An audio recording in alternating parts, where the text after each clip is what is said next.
ठीक है, स्टार्ट कर लेते हैं। Yes ma'am. होती रहेंगी बातें। देखो आज मैं रॉन्स्कियन का टॉपिक अच्छे से कराने वाली हूँ आपको। ठीक है, लगभग सब चीज़ें हैं नोट्स में, जो जो नहीं है मैं आपको बढ़िया वाले नोट्स दे दूंगी, मतलब बुक के फोटो खींच के भेज दूंगी। जो मेरी बीएससी की बुक थी ना। मैम वो नोट्स या जो भी दोगे वो मैम ड्राइव में ही अपलोड कर देना। हाँ, ये ड्राइव ग्रुप में सेंड, सब कुछ ग्रुप ड्राइव में में कर सेंड। देती हूँ। एक्चुअली कई बार मैं कुछ एक्स्ट्रा दे देती हूँ ना, जैसे रीमन वाली अभी रह गई है, हाँ वो रीमन वाली भी मैं ड्राइव में अपलोड कर दूंगी, वो हाँ रह मैम, गई है। ग्रुप में देना ठीक है, लेकिन ड्राइव में भी देना दे देना, हम्म। क्योंकि एक जगह रहता है। हाँ, वो बस रीमान वाली अपलोड करनी रह गई, वो मेरे पास रवि ने भेजी ना, तो मैंने फॉरवर्ड कर दिया कि मैंने कहा यही वाली सही है, फिर उसको भी डिस्कस करनी थी। लेटेस्ट असाइनमेंट है वो। एक सेकेंड, एग्जैक्ट में हाँ एक चीज़ रह गई थी, एग्जैक्ट डिफरेंशियल इक्वेशन में। आपने सारे प्रीवियस ईयर ट्राई कर रहे हो कि नहीं? एग्जैक्ट वाले के ऑर्थोगोनल ट्रेजेक्टरी के तो कर लिए थे, और इसके जो क्वेश्चंस दिए थे वो। कर रहा हूँ मैम। आपने जो क्वेश्चन दिया ना, उसमें जो लास्ट असाइनमेंट है उसमें थोड़ा प्रॉब्लम हो रहा है मैम। लास्ट बट असाइनमेंट वो शायद मैंने 1.7 दी है, वो इसी पे बेस्ड है जो अभी मैं बताने वाली हूँ। देखो, रूल 5 करने वाले हैं हम, वो क्योंकि कैसे कभी पता कभी ये चलेगा पूछ मैम? लिया जाता है एग्जाम में। मैंने बहुत कोशिश किया, 2-3 दिन से हो ही नहीं रहा वो। 2-3 दिन से मैं कराना चाहती थी, वो बार बार रह जाता था, तो मैंने कहा आज पहले ही कराऊं। देखो इस टाइप की अगर इक्वेशन है, एक्स की ए वाई की b m by d x plus n x d y plus, मैंने आंसर्स भी साथ में दे दिए थे ना आपको। म्यूट कर लो एक बार। आंसर्स मैंने साथ में दे दिए थे आई थिंक इनके।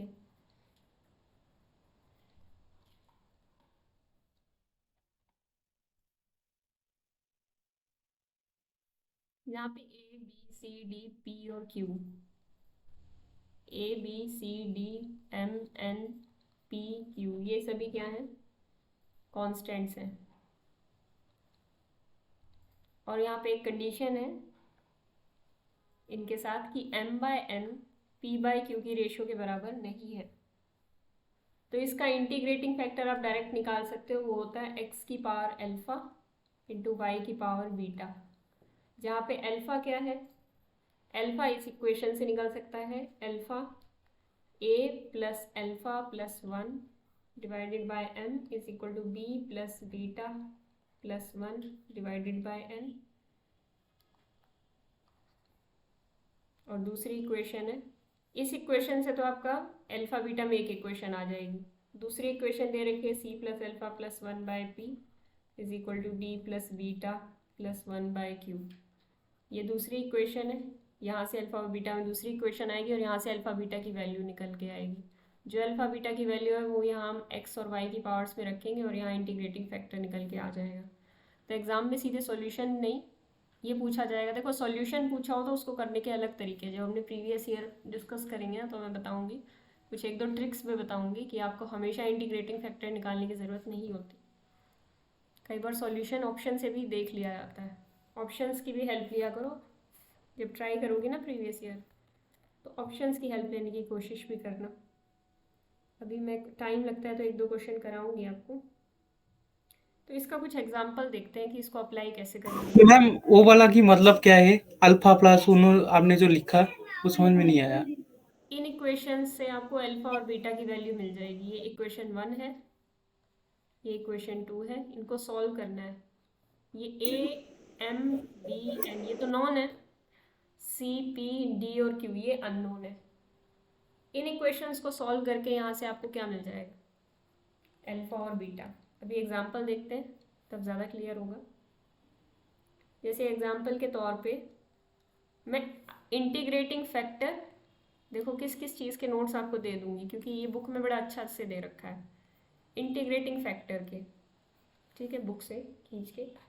और इसके साथ हो गया कांस्टेंट कोफिशिएंट, वेरिएबल कोफिशिएंट और कॉशी ऑयलर इक्वेशन। ये मुझे उन नोट्स में ज़्यादा अच्छा नहीं लगा, तो मैं ये आपको बुक से दे दूंगी। इसमें एकदम साफ साफ अच्छे से एक्सप्लेनेशन दी हुई है, तो मैं बता दूंगी मैं क्या क्या दूंगी और क्या क्या उन नोट से पढ़ना है।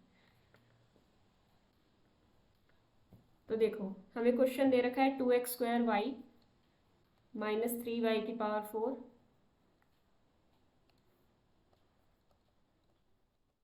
dx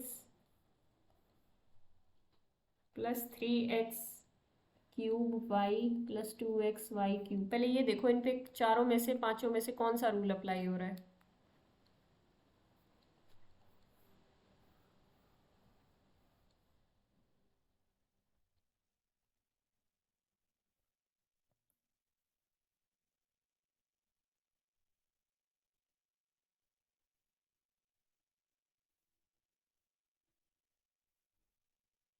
x कॉमन आ रहा है इसमें से। एक हमने रूल पढ़ा था जिसमें यहाँ से y कॉमन आ जाए और यहाँ से x कॉमन आ जाए, एक वो रूल भी था, वो रूल भी अप्लाई किया जा सकता है। देखो वो करते हैं अप्लाई एक बार, जो जो हमें पता है वो हम अप्लाई कर सकते हैं। यहाँ से y निकालते हैं बाहर, तो ये बन जाएगा 2x² y। सबसे पहले तो चलो ये चेक करना चाहिए हमें कि ये एग्जैक्ट है कि नहीं। एग्जैक्टनेस के लिए हम क्या निकालेंगे, m/dx, ये m हो गया आपका, ये n हो गया। ∂m/∂y निकालेंगे, विद रिस्पेक्ट टू y क्या करेंगे, डिफ्रेंशिएट 2x² माइनस 12y³। और ∂n/∂x निकालेंगे, देखते हैं ये क्या आता है, 9x² y + 2y³। ठीक है, क्या ये इक्वल आ रहे हैं? नहीं मैम। नॉट एग्जैक्ट इक्वेशन है, तो अब हमें इसे एग्जैक्ट बनाना है। मान लो क्या रखा होता है इंटीग्रेटिंग फैक्टर, बताओ, तब तो हम स्टेप 1 करते ही ना, तो सीधे इंटीग्रेटिंग फैक्टर निकालने पे जाते। और किसी ने अगर ये कह रखा है कि इसको सॉल्व करो, तो हमें एक बार चेक करना पड़ेगा कि ये एग्जैक्ट है कि नहीं है। ठीक है, क्या इसको होमोजेनस बोला जा सकता है इक्वेशन? कौन से मेथड से हम इंटीग्रेटिंग फैक्टर निकालेंगे वो जानने के लिए सबसे नो मैम। पहले हम रूल देखेंगे होमोजेनस वाला। क्या ये होमोजेनस है? नहीं है मैम। होमोजेनस वाला तो रूल 1 तो नहीं लगेगा।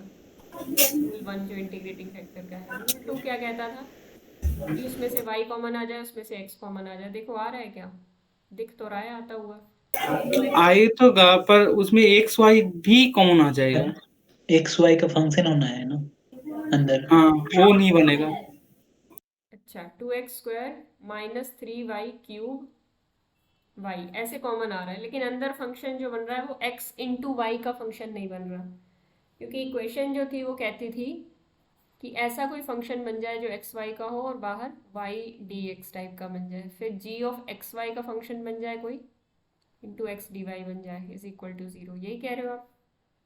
ये नहीं बन रही फॉर्म इसके अंदर, तो अब हमें रूल 3 पे आना पड़ेगा। क्या रूल 3 के अकॉर्डिंग कुछ बन रहा है? देखो रूल 3 में हम क्या करते थे, या तो m y minus n x निकालते थे या n x minus m y निकालते थे, और उसको एम या एन से डिवाइड, बाई एन ऐसा भी करते हैं। कुछ भी निकाल लो, इनका डिफरेंस देखना है एक बार इनका डिफरेंस देखेंगे अगर हम, तो ये x² वाई और y³ तीनों चीज़ें आएंगी। तो n x minus m y की अगर हम बात करें तो ये आ जाएगा नहीं होगा मैम। y³। वो भी नहीं होगा मैम। बाई जब एम या एन करेंगे ना, तब बहुत भयानक आकार ले लेगा। बहुत भयानक आकार ले लेगा, भले ही आ भी जाए फंक्शन ऑफ एक्स वाई, वैसे तो नहीं आएगा यहाँ पे, पर आ जाता तो खैर इंटीग्रेट तो हो ही जाता, तब तो पॉलिनोमियल सी बन जाती, इंटीग्रेट हो जाती खैर। लेकिन यहाँ प्रॉब्लम ये है कि आएगा नहीं, सिंगल एक्स या सिंगल वाई का फंक्शन आ नहीं रहा, चाहे आप देख करके देख सकते हो। तो अब हमें रूल 5 पे आना पड़ेगा। रूल 5 अप्लाई करके देखते हैं कि रूल 3 भी नहीं हुआ, रूल 1 भी नहीं हुआ, रूल 4 भी नहीं हुआ, रूल 2 भी नहीं हुआ, तो रूल 5 पे आते हैं। रूल 5 की फॉर्म कैसी होती थी, हमेशा हमें उसको याद रखना है। ये होती थी x की a, y की b, my dx plus n x d y plus x की c, y की d, p y d x plus q x d y. अब आवाज़ तो ठीक आ रही है ना, कम तो नहीं आ रही अब? मलिया आप बोल रहे थे कम आ रही हाँ है। मैम, आवाज ठीक ठाक ही है। ठीक है, तो जो अब हमारी इक्वेशन थी एक बार उसको भी लिख लिया जाए साथ के साथ ही, ऊपर से देखने की बजाय।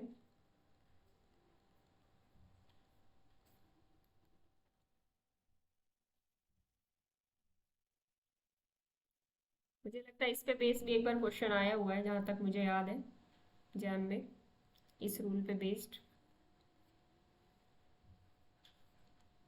ये था। अब इसमें से कैसे मैनिपुलेशन कर सकते हो, पहले dx और dy वालों को इकट्ठा करना है, उसके साथ x की और y की कुछ सेम सेम पावर्स कॉमन है। अगर इसके साथ कुछ पेयर अप होगा तो क्या ये होगा या ये होगा, इन दोनों में से कौन सा पेयर अप हो सकता है इसके साथ? मैम 3x क्यूब वाला होगा 3x लगता है। 3x³ प्यारा हो जाएगा, क्योंकि जब x से स्क्वायर कॉमन लेंगे तब इसमें y रह जाएगा और इसमें x रह जाएगा। x dy, हाँ इस टाइप का हो जाएगा अंदर। Very good. dy plus 3y की 4dx, साथ साथ कर मैम एक बार क्वेश्चन दिखाना। क्वेश्चन यही है, तभी तो मैंने यहाँ लिख दिया, क्वेश्चन यही तो था, यही स्टेटमेंट दे रखी थी डायरेक्ट सॉल्व तो कर। मैम एक बार वो डेल एन डेल एक्स और डेल एम डेल वाई क्या आ रहे थे वो बताओ।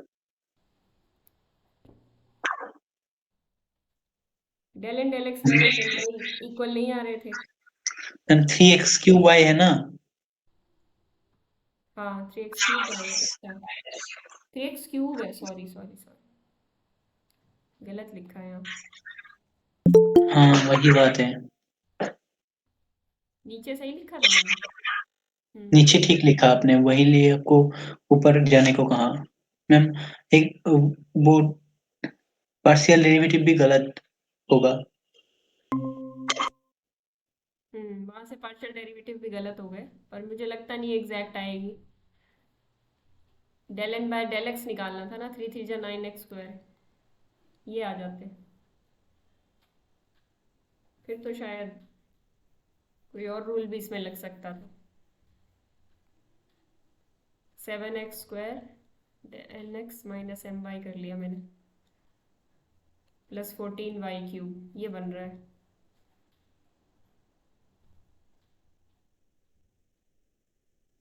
नहीं लगेगा ma'am.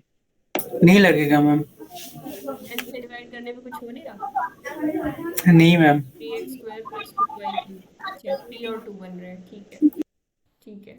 x² plus 2y³ something like that बनता तो बात बन जाती, नहीं बन रही मतलब बात। ठीक है, तो हमें इस घूम फिर के इसी पे वापस आना है। 3y की 4dx माइनस नहीं होगा वहां पर एक। माइनस 2xy³ dy,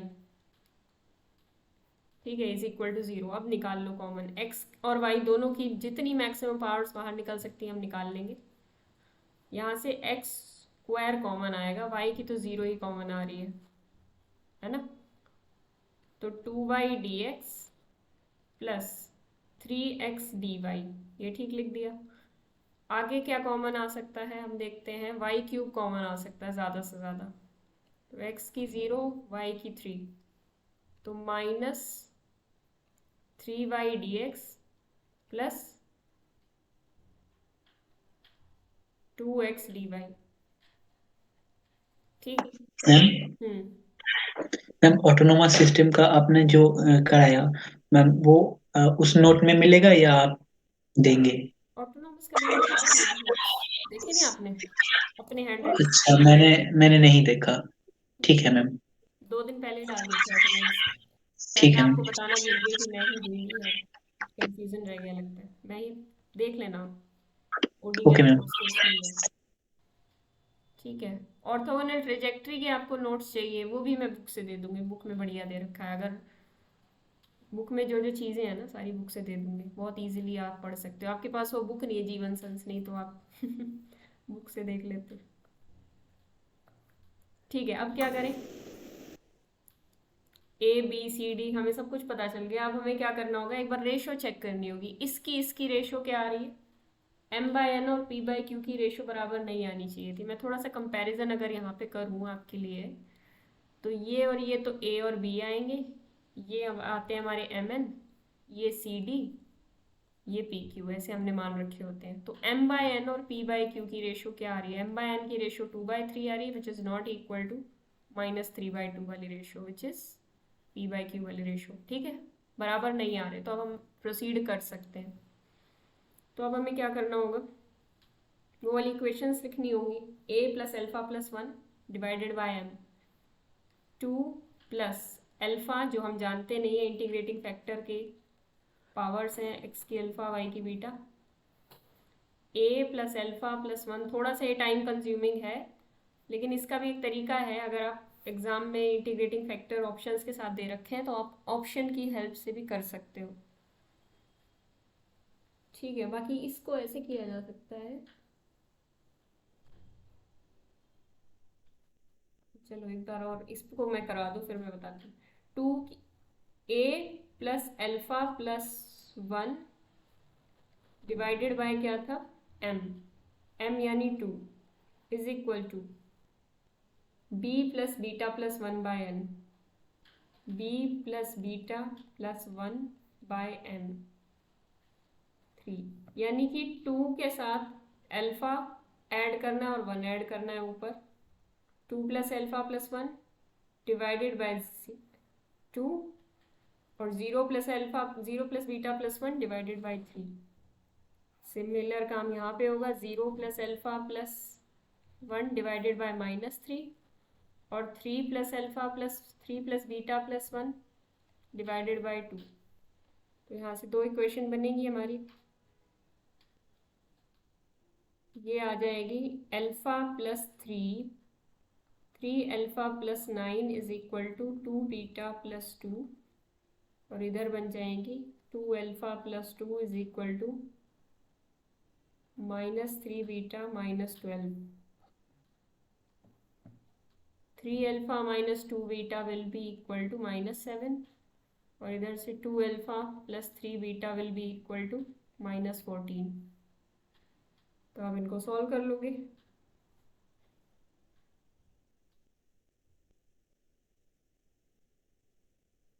अगर ये इक्वल हो जाते हैं m और n की रेशो, आप ये खुद सोचना कि m और n, m बाय n और p बाय q की रेशो सेम हो जाती तो क्या होता, क्या प्रॉब्लम आ सकती थी। वो सेम इक्वेशन बन जाता मैम। नहीं, रेशो सेम आने से सेम बन जाता, m बाय n इनकंसिस्टेंट बन जाता मुझे लगता है सिस्टम, नो सॉल्यूशन टाइप का, यहाँ तक मुझे लग रहा है। हाँ हाँ हाँ हाँ। अब क्या करें, अब क्या करें, ये तो 2 3 2 3 हो गया, इनको सॉल्व करके मैं इनकी जल्दी से वैल्यूज निकालो।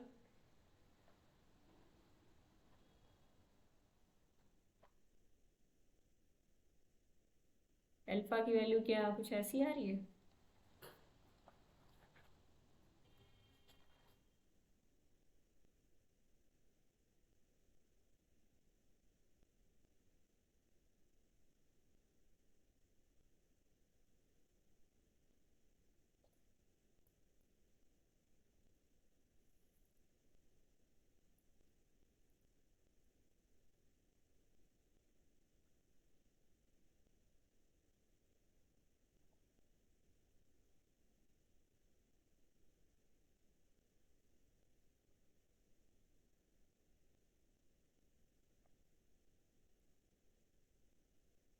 देख लेना यही आएगी। -49/13। और बीटा की आ जाएगी -28/13। ये है आपका डरावना सा इंटीग्रेटिंग फैक्टर। इसके रिगार्डिंग जो लास्ट एक्सरसाइज में 1.7 में क्वेश्चन दे रखे हैं वो ट्राई कर लेना। बाकी हम एक और तरीका क्या अपना सकते थे इसको निकालने के लिए, एक्स की पावर आ जाएगी, ये आ जाएगा इंटीग्रेटिंग फैक्टर।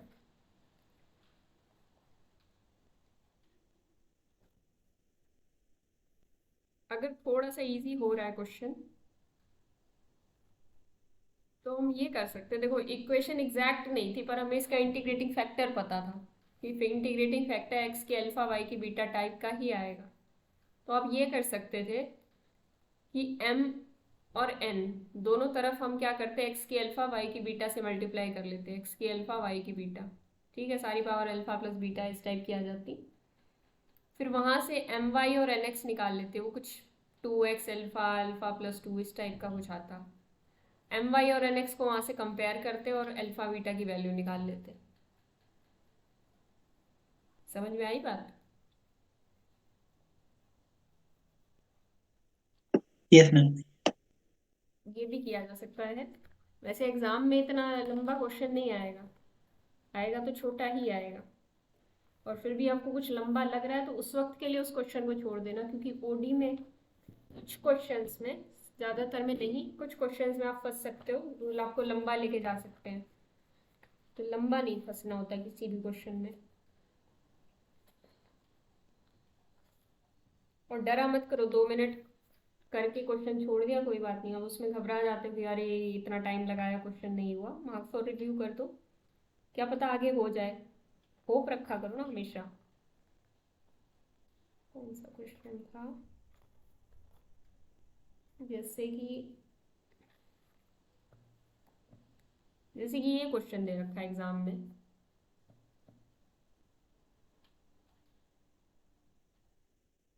मैम एक बार लास्ट लाइन दिखा दो। 2007 का क्वेश्चन है। मैम इस पर ही रहना है, मतलब इसके बाद सॉल्व नहीं करना है? नहीं नहीं, सॉल्यूशन नहीं पूछा, और सिर्फ इंटीग्रेटिंग फैक्टर पूछा है मैंने। अच्छा अच्छा। सॉल्यूशन भी है, बुक में खैर निकाल रखा है जहाँ से मैंने क्वेश्चन देखा है, बट इतना लंबा हमें करने की ज़रूरत नहीं है कि सॉल्यूशन भी अब हम निकालें। देखो जैसे इंटीग्रेटिंग फैक्टर पूछा हुआ है इस एग्ज़ाम में, 2007 का क्वेश्चन है, y³ - 3xy dx plus x² - xy dy is equal to 0। अब पहली अप्रोच क्या होनी चाहिए, इंटीग्रेटिंग फैक्टर पूछा हुआ है हमसे, तो इसमें हम देखेंगे कि क्या क्या अप्लाई किया जा सकता है। क्या ये पहले तो होमोजेनस तो नहीं है। हाँ, पहली बात तो होमोजीनियस ही नहीं है, उसके बाद एग्जैक्ट चेक करना है। एग्जैक्ट चेक करने की जरूरत नहीं है, सीधे इंटीग्रेटिंग फैक्टर पूछा हुआ है ना, इसलिए मैंने नहीं कहा कि एग्जैक्ट चेक करो, ठीक है। सॉल्यूशन नहीं पूछा अच्छा हुआ, अच्छा इंटीग्रेटिंग अच्छा, फैक्टर पूछा हुआ है, ठीक है। तो इंटीग्रेटिंग फैक्टर तो निकालना ही पड़ेगा। तो नंबर 1 होमोजेनस नहीं है। नंबर 2, उसमें हम वो ट्राई कर सकते हैं MyNX निकाल के, स्टेप 2 और स्टेप 3 के लिए, सॉरी मेथड 2 और मेथड 3 के लिए एक सेकेंड, मेथड 3 4 मैम। मेथड 2 कौन सा होता था? अच्छा वो ये, पहले से y निकलना था और दूसरी से x निकलना था, उसके बाद वो वाला एक सिंगल वेरिएबल का फंक्शन हो जाता है उस तरह। ठीक है, इसमें हम सारी चीज़ें अप्लाई कर लेते हैं। अब इसमें से अगर आप y कॉमन भी लोगे, स्टेप 2 के लिए हम काम करना शुरू करते हैं, मेथड 2 के लिए, इसमें से आप y कॉमन ले लोगे, ये y² - 3x कुछ ऐसा बनेगा। अंदर एक्स वाई का फंक्शन नहीं बन रहा तो सेकेंड स्टेप भी अप्लाई नहीं होगा, सेकेंड रूल, ठीक है। यस और नो? Yes ma'am. और MyNX निकाल लेते हैं, क्योंकि हम स्टेप 3 में काम कर रहे हैं, My - NX या NX मतलब 3 और 4 के लिए अब हम काम कर रहे हैं, या NX - My निकाल के देखेंगे। तो देखो क्या हो रहा है, यहाँ से 3y² - 3x 2x - y, ठीक है। तो क्या कुछ किया जा सकता है इसमें, x - y अगर कॉमन आ जाए, या फिर My - NX कर देते हैं, 3y² + y - 5x, क्या कुछ बनेगा?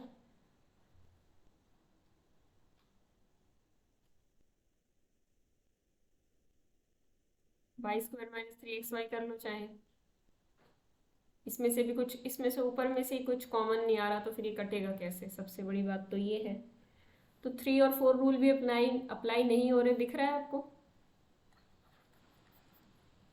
Yes ma'am. रूल 5 एक बार अप्लाई करके देखते हैं, अब वही बचा है, उसी को अप्लाई करके देखते हैं। तो y³ dx, उसके साथ हम कुछ y वाला ही लें ताकि y कॉमन आ जाए हमारा, -xy dy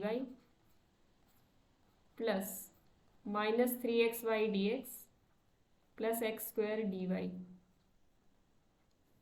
अब देखो यहाँ से कोई बात बन रही है क्या? यहाँ y कॉमन आ रहा है, लेकिन अंदर y² dx बच रहा है, -x dy बच रहा है, ठीक है। यहाँ पे x कॉमन आ जाएगा आपका, ठीक है, तो -3y dx plus x dy बचेगा। ये तो चलो फिर भी ठीक है, इधर वाले में दिक्कत है, है कि नहीं? क्या ये रूल अप्लाई हो हाँ रहा है? मैम। तो ये रूल भी अप्लाई नहीं हो रहा। तो अब बात आती है कि इस क्वेश्चन को कैसे किया जाए। अच्छा, मतलब इससे से नहीं होगा मैम? थोड़ा सोचने दो। तो अब कैसे होगा? देखो मैम इसके थोड़ा ऑप्शन सोचने है। दो। अब मैं क्वेश्चन में ऑप्शन दे देती हूँ आपको। Option 1, 1/x² y²। Option 2, 1/x² y। Option 3, 1/xy²। Option D, 1/xy। आप सोच मैं सकते हैं। थोड़ा टाइम दोगे तो बता दूंगा मैम। हाँ हाँ, टाइम है।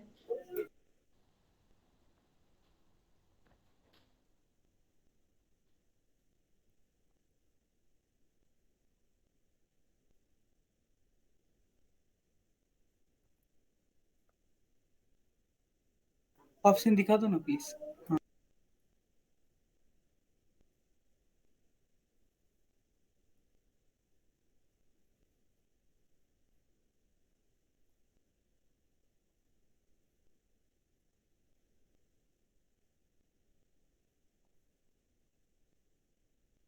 क्या कर रहे हो? एक एक करके ऑप्शन चेक कर रहे हो?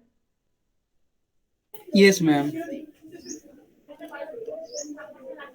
मतलब मैम बहुत चीट छोटा तो तरीका है निर्मल, एक एक सारे ऑप्शन चेक करने की बजाय। मेरे को लग रहा है मैम नीचे का जो मतलब बी और सी में होगा। मैम हम ऐसा कर सकते हैं, आपने जो बताया हो x raise to alpha y raise to beta से मल्टीप्लाई करेंगे इक्वेशन को, और बाद में m y equals to n x करके सब्स्टिट्यूट करेंगे। और बीटा निकाल लेंगे। बिल्कुल कर सकते हैं, वही करना है, अदरवाइज क्वेश्चन नहीं करना। कैसे 4 मिनट मैम? अगर आप चेक करने लगे एग्जाम में तो 10 मिनट तो आपके गए। हाँ मैम। तो फिर क्या प्रेफर करोगे, क्वेश्चन छोड़ना या चारों ऑप्शन चेक करना? क्वेश्चन को छोड़ना।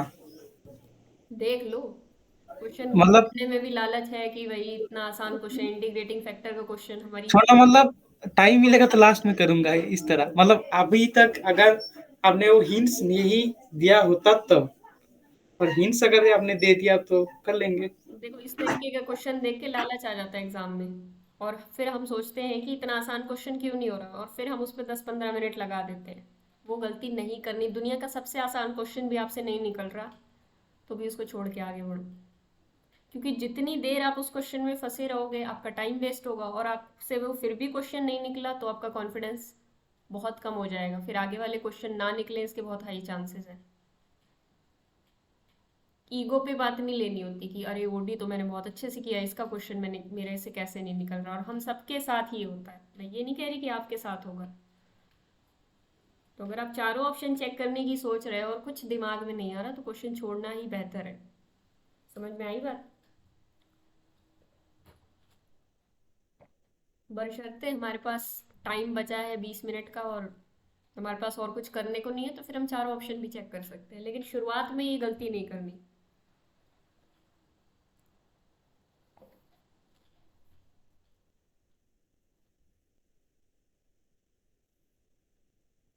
प्रॉब्लम ये नहीं है कि हमारे दिमाग में कोई ट्रिक नहीं आ रही, प्रॉब्लम ये है कि दिमाग में ट्रिक नहीं आ रही फिर भी हम क्वेश्चन पे अटके क्यों हुए हैं। समझ में आ रही है बात?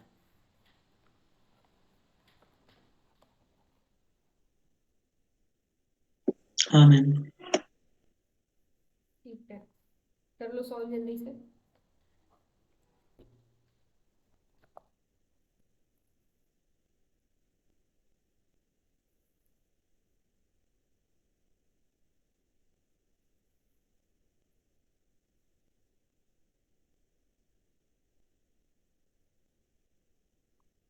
मैम और एक बार ट्रिक्स को बता दो, मतलब समझ में नहीं आया।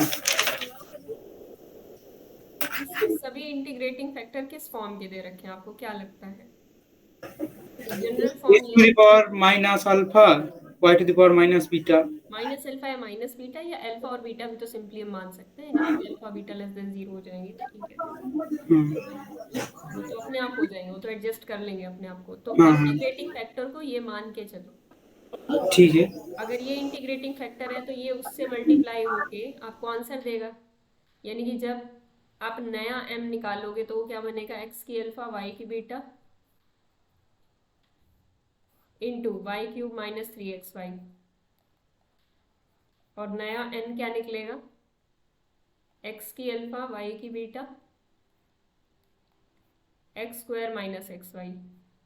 अब आपको पता है कि ये इक्वेशन क्या है, एग्जैक्ट, और एग्जैक्ट इक्वेशन की कंडीशन क्या होती है, if and only if m y is equal to n x. तो आप इक्वेट कर दोगे बस, यहाँ से अल्फा और बीटा में दो इक्वेशंस आएंगी और आपकी अल्फा अच्छा, समझ गया मैम। किसी का कंप्लीट हुआ किसी का? मैम मैम आपको ये कैसे पता चला कि आई ए मतलब इंटीग्रेशन फैक्टर जो बनेगा वो x to the power alpha y to the power beta type का ही होगा? सारे ऑप्शन ये क्वेश्चन ऑप्शन से दिया गया है, ऑप्शन से क्वेश्चन नहीं है, मतलब क्वेश्चन देख के ऑप्शन नहीं किए गए, हमने ऑप्शन देख के क्वेश्चन का सॉल्यूशन किया है। समझ में आ रहा है? ठीक है मैम। ये क्वेश्चन सॉल्वेबल तो नहीं है, हमने जितना पढ़ा उसके हिसाब से तो सॉल्व होगा नहीं। तो इसीलिए बात ये आती है कि आपकी नॉलेज काम नहीं आती हर वक्त, जितना आपने पढ़ा है वो काम नहीं आएगा, आपका जो लास्ट मिनट जो चीज़ें आप कर सकते हो, जो ट्रिक्स आप अपना सकते हो वो काम आती है, और ओडी में तो खासकर ट्रिक्स लगती हैं। ठीक है, जितना ट्रिक से किया जाए इस पेपर को उतना ज़्यादा अच्छा है। ऑप्शंस ओडी जब आप कर रहे हो, अप्लाइड पोर्शन जब भी आप कर रहे हो, तो ऑप्शंस को बड़े ध्यान से देखा करो, क्या ऑप्शन से कुछ निकल के आ सकता है, क्योंकि कई बार हमें क्वेश्चन पढ़ के नहीं समझ में आता, जैसे ये क्वेश्चन, तो फिर इसमें ऑप्शंस ना होते तो इम्पॉसिबल था इसको करना, जितना हमने सीखा उसके हिसाब से तो हम नहीं कर सकते थे। तो ये ऑप्शन से मैंने देखा कि हम ये कर सकते हैं।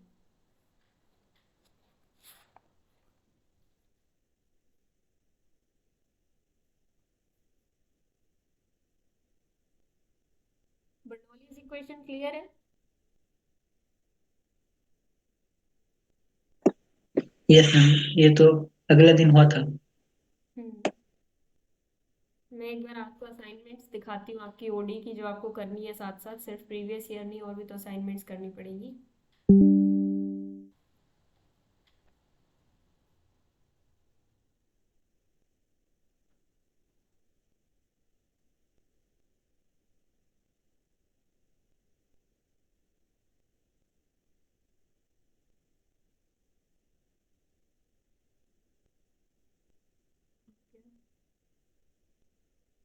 डिफरेंशियल इक्वेशन का एक फोल्डर है प्रैक्टिस सेट के अंदर, ओडी, ये वाली करनी है आपको। ठीक है, ये जब आप एक एक ओके मैम। दो दो करके इसके असाइनमेंट्स डिस्कस करेंगे हम। इसमें प्रीवियस ईयर काफ़ी दे रखे हैं, एक सेकेंड रुकना जरा। हाँ ठीक है, गेट के भी क्वेश्चंस हैं तो प्रैक्टिस हो जाएगी।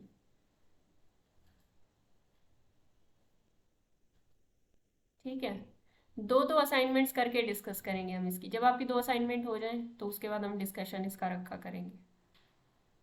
ओडी के डिस्कशंस आगे चलते रहेंगे, अभी हम ग्रुप थ्योरी का डिस्कशन कंप्लीट करेंगे और रीमान का डिस्कशन कंप्लीट करेंगे, फिर आपकी क्लासेस ऑफ। ठीक है, मतलब ऑफिशियली क्लासेस बंद हो जाएंगी, साथ में डिस्कशन चलता रहेगा, ओडी हो गया या कुछ और हो गया, आपके डाउट्स हो गए। ठीक है,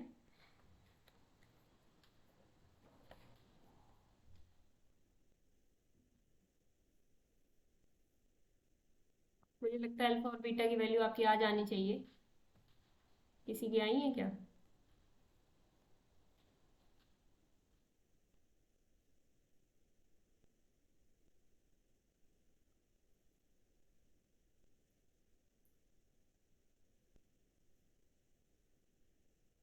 मैंने कल ये बताया था आपको, कोई बात नहीं, सॉल्व कर लेना, आपका आंसर आ जाएगा, चिंता मत करो।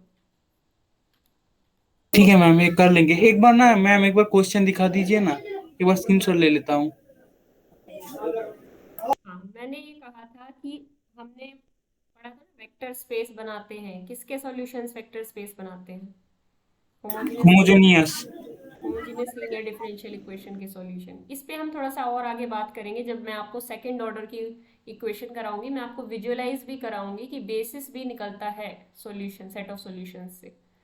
ठीक है, अब आज का टॉपिक ये है, उसको तो हम रिवाइज करेंगे जब हम सेकेंड ऑर्डर में जाएंगे, यानी कि कल के लेक्चर्स में। आज का टॉपिक क्या है? आज का टॉपिक है रॉन्स्कियन, जिससे जैम में क्वेश्चंस आते हैं, और रॉन्स्कियन समझना काफ़ी ज़रूरी है सेकेंड ऑर्डर पे जाने से पहले। तो हम लोग स्टार्ट करते हैं। उससे पहले एक जनरल सा क्वेश्चन लेते हैं, सेकेंड ऑर्डर इक्वेशन। अच्छा, सेकेंड ऑर्डर का है, ठीक है, वो तो कल ही आएगा। यहाँ पे आते हैं रॉन्स्कियन सीधे। अच्छा, दो सॉल्यूशंस लीनियरली इंडिपेंडेंट और डिपेंडेंट कब होंगे, इनके बारे में भी हम बात करेंगे। रॉन्स्कियन से स्टार्ट करते हैं। आज तो यहाँ काफ़ी बारिश हो रही है और ठंडी ठंडी हवाएं चल रही हैं।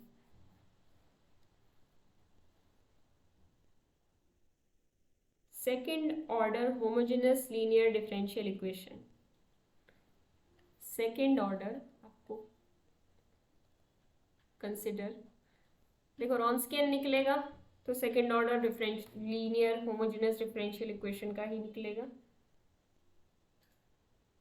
मतलब थर्ड ऑर्डर फोर्थ ऑर्डर का भी निकलेगा, पर होमोजेनस होनी चाहिए इक्वेशन, उसके लिए लीनियर होमोजेनस इक्वेशन होनी चाहिए।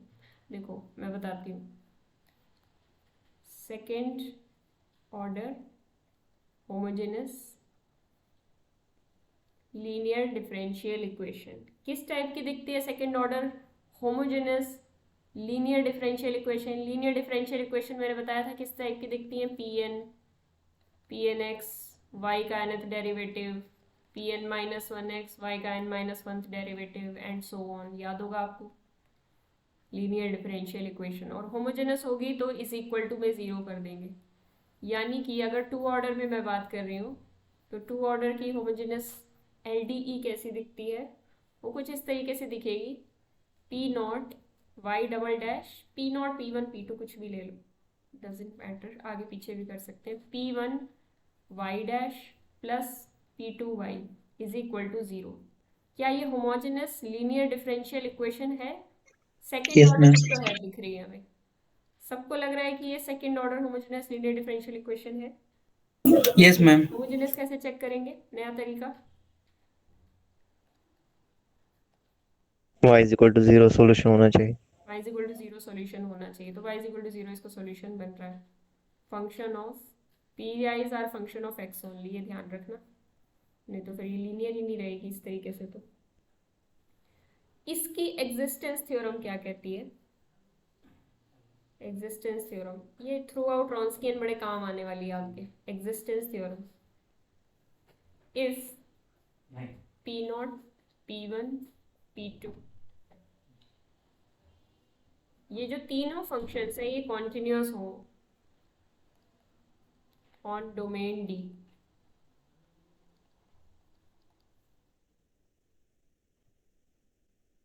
ठीक है, पहली बात। दूसरी बात, जो पी नॉट एक्स फंक्शन है वो नॉन जीरो होना चाहिए, नॉट इक्वल टू जीरो होना चाहिए ऑन D। तो देन क्या इम्प्लाई होता है इससे? Then there exist linearly independent series solutions y1 and y2, इसके दो लीनियरली इंडिपेंडेंट सॉल्यूशन एग्जिस्ट करेंगे। देखो एग्जिस्टेंस थ्योरम मैंने आपको एक और कराई है, जिसको मैं अभी आगे जाके फिर से रिवाइज कराऊंगी, जिसमें आपको कन्फ्यूजन था कि कौन सी करें कौन सी ना करें। फर्स्ट ऑर्डर के लिए थी, हम सेकंड ऑर्डर के लिए पढ़ रहे हैं एग्जिस्टेंस थ्योरम। अभी यूनिकनेस थ्योरम भी करेंगे सेकंड ऑर्डर की। ये क्या कहती है? अगर P not p one p two ये कॉन्टिन्यूस है किसी डोमेन D पर, और p not x non zero होना चाहिए उस डोमेन के अंदर, तो लीनियरली इंडिपेंडेंट सॉल्यूशंस एग्जिस्ट करेंगे इस इक्वेशन के, दो लीनियरली इंडिपेंडेंट सॉल्यूशंस। देखो मैंने आपको क्या बताया था, मैं एग्जाम्पल के तौर पे एक बात बताती हूँ। सबसे पहले एक इक्वेशन है y double dash minus y is equal to zero, ये सेकेंड ऑर्डर है। क्या ये second order homogeneous linear differential equation है या नहीं?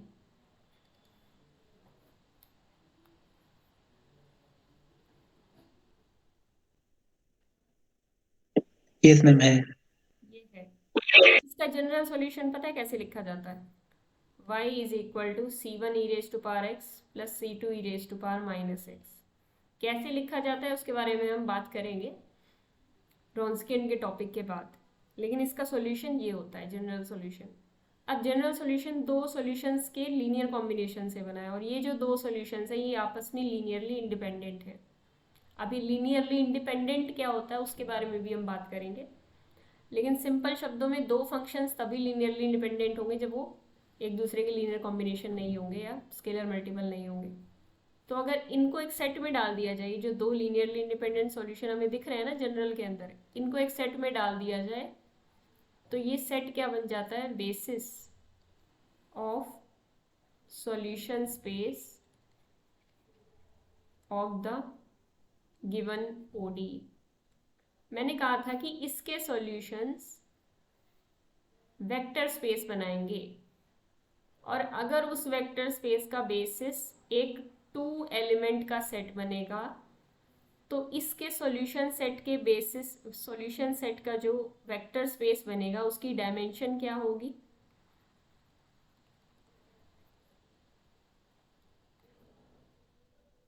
बेसिस के अंदर 2 एलिमेंट्स आ रहे तो डायमेंशन कितनी होगी? 2 होगी ना। Yes sir. घबराओ मत, कोई दिक्कत की बात नहीं है। इन चीज़ों को हम बार बार पढ़ने वाले हैं, तो मैं पहली बार पढ़ा रही हूँ।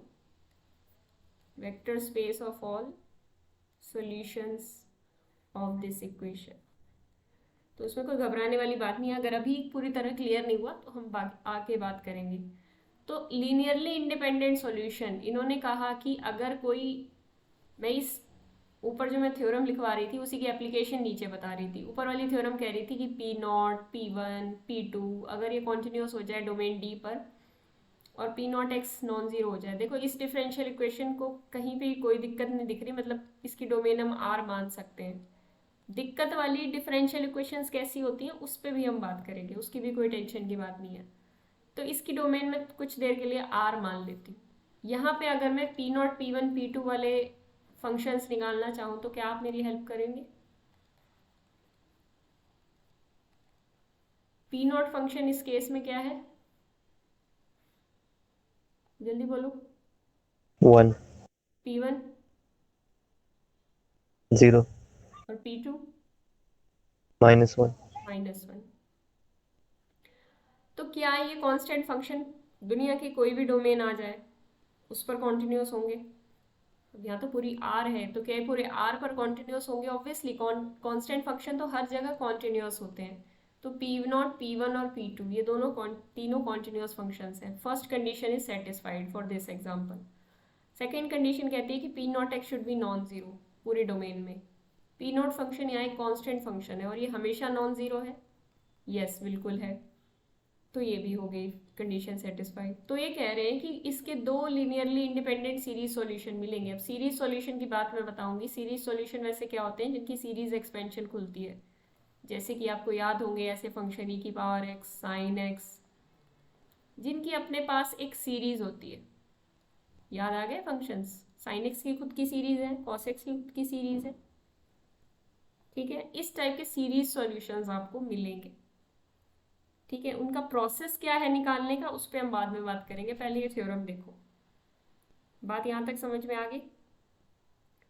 तो देखो यहाँ पे मिल गए दो लीनियरली इंडिपेंडेंट सॉल्यूशंस y1 और y2। अगर आप इसको y1 का नाम दे दो और इसको y2 का नाम दे दो तो वो जो ऊपर वाली थ्योरम है एग्जिस्टेंस थ्योरम, वो हमारी सही प्रूव हो जाती है। ठीक है, ठीक है, ध्यान से समझते जाना। अच्छी अच्छी बातें, बड़ी इंटरेस्टिंग चीजें भी आगे जाके निकल के आएंगी। यहाँ तक क्लियर हो तो बताओ। जितना समझा रही हूँ उतना ही सोचना, उससे ज्यादा सोचने की अभी जरूरत नहीं है। यस मैम, ठीक है। यूनिकनेस थ्योरम इसकी क्या कहती है? सारी कंडीशंस हैं, पूरा मतलब सिस्टम ऊपर वाला दे दिया, गिवन अबव कंडीशंस विद एक इनिशियल वैल्यू प्रॉब्लम। एक इनिशियल वैल्यू प्रॉब्लम के साथ अगर ये सब चीजें दे दी जाए, देन इनिशियल वैल्यू प्रॉब्लम का क्या मतलब है, किसी एक इनिशियल पॉइंट पर फंक्शन की कुछ वैल्यू दे दी जाए, मतलब y0 इज इक्वल टू 1, कुछ ऐसी इनिशियल कंडीशंस दे दी जाए,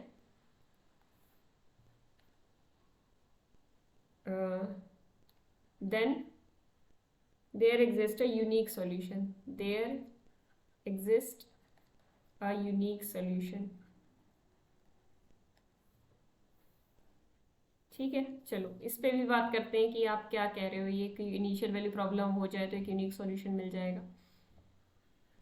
अब अगर मैं इसमें एक कंडीशन और डाल दूं y double dash minus y is equal to 0 के साथ, कि y ऑफ 0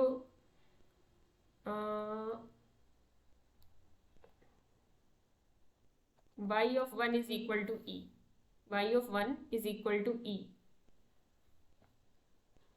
तो देखो दो लीनियरली इंडिपेंडेंट सॉल्यूशन थे हमारे। जनरल सॉल्यूशन जो आया था उसमें कंडीशन पुट करते हैं c1 e की minus x plus c2 e की एक्स, सॉरी यहाँ पे x था, यहाँ पे माइनस एक्स था। y of 1 is equal to e, तो y की वैल्यू e है जब x को हम 1 रख रहे हैं। दो कंडीशंस देनी पड़ेंगी यहाँ पे, हाँ यहाँ पे दो कंडीशंस होती हैं, जितने ऑर्डर के डिफरेंशियल इक्वेशन है उतनी कंडीशंस आपको देनी पड़ेंगी। y0 इज इक्वल टू 1 कुछ ऐसी दे देते हैं, y1 is equal to e देखते हैं, y1 is equal to e के लिए c1e प्लस c2e इनवर्स, ठीक है, एक इक्वेशन ये आ गई। और y0 इज इक्वल टू 1 के हिसाब से ये बनेगी x को 0 नहीं, initial value problem,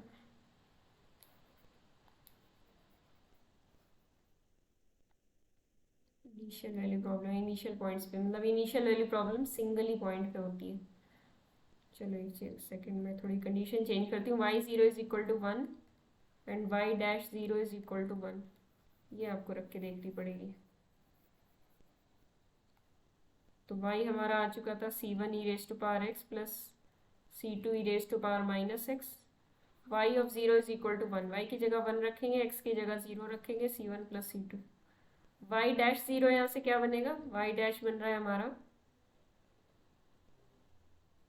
c1 e raise to power x minus c2 e raise to power minus x, ये आ जाएगा c1 minus c2 is equal to 1, तो यहाँ से निकल के आएगा c1 1 आ जाएगा और c2 0 आ जाएगा।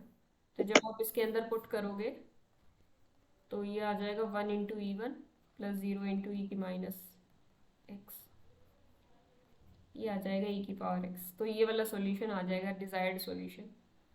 देखो इनिशियल वैल्यू प्रॉब्लम का क्या मतलब होता है, इनिशियल वैल्यू प्रॉब्लम मतलब जिस पॉइंट पे आप कंडीशन स्टार्टिंग से दे रहे हो उसी पॉइंट पे नेक्स्ट कंडीशन भी होगी। y डबल डैश, मान लो तीसरी कंडीशन कोई आती है y double dash is equal to this, तो वो भी उसी पॉइंट पे होगी, सेम पॉइंट पे होगी। बाउंड्री वैल्यू प्रॉब्लम क्या हो जाती है, जब हम इन पॉइंट्स को चेंज कर देते हैं। अभी मैं बाउंड्री वैल्यू प्रॉब्लम के बारे में भी आपको बताती हूँ, पहले ये बताओ ये सॉल्यूशन क्लियर हुआ कि नहीं। हाँ मैम। अब e की पावर x रिक्वायर्ड सॉल्यूशन आ गया, तो इन्होंने कहा था कि अगर इनिशियल वैल्यू प्रॉब्लम दी जाए तो एक यूनिक सॉल्यूशन मिलेगा। ये बिल्कुल पहले दो सॉल्यूशंस थे एलआई सॉल्यूशंस, e की पावर x और e की पावर माइनस एक्स, और अब अगर हम सॉल्यूशन सेट बनाएंगे तो उसमें सिर्फ e की पावर x रखा जाएगा। e की power minus x initial value problem का सॉल्यूशन नहीं है, ये हम ऑब्जर्व कर पा रहे हैं, क्योंकि वो गिवन कंडीशंस को सेटिस्फाई नहीं करता। ठीक है,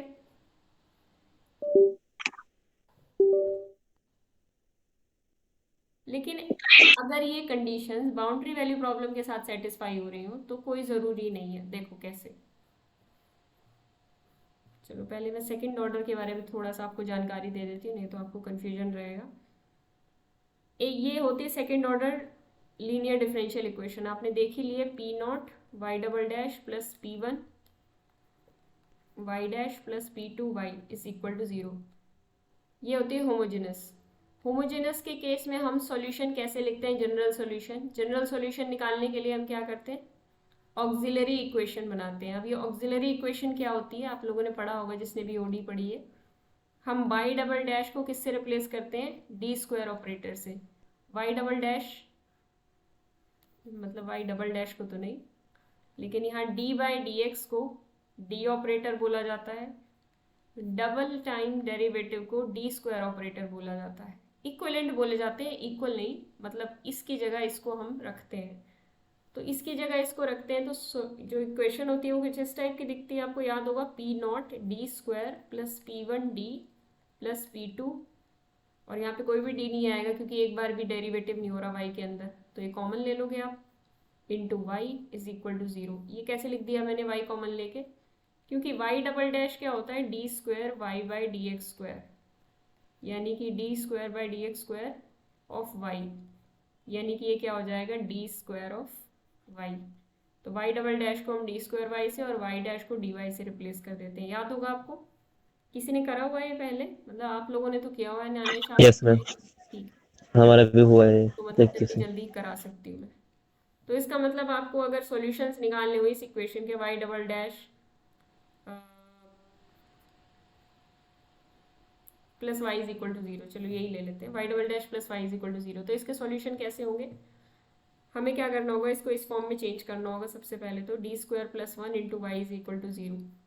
तो अब ऑक्सिलरी इक्वेशन क्या होती है, ऑक्सिलरी इक्वेशन बोला जाता है जब हम इसको इक्वल टू जीरो रख देते हैं, d square plus one is equal to zero, यहाँ से डी की जो जो वैल्यूज निकल के आती है, जैसे यहाँ पे प्लस माइनस आयटा निकल के आएंगी, उससे हमारा नया सॉल्यूशन बनता है।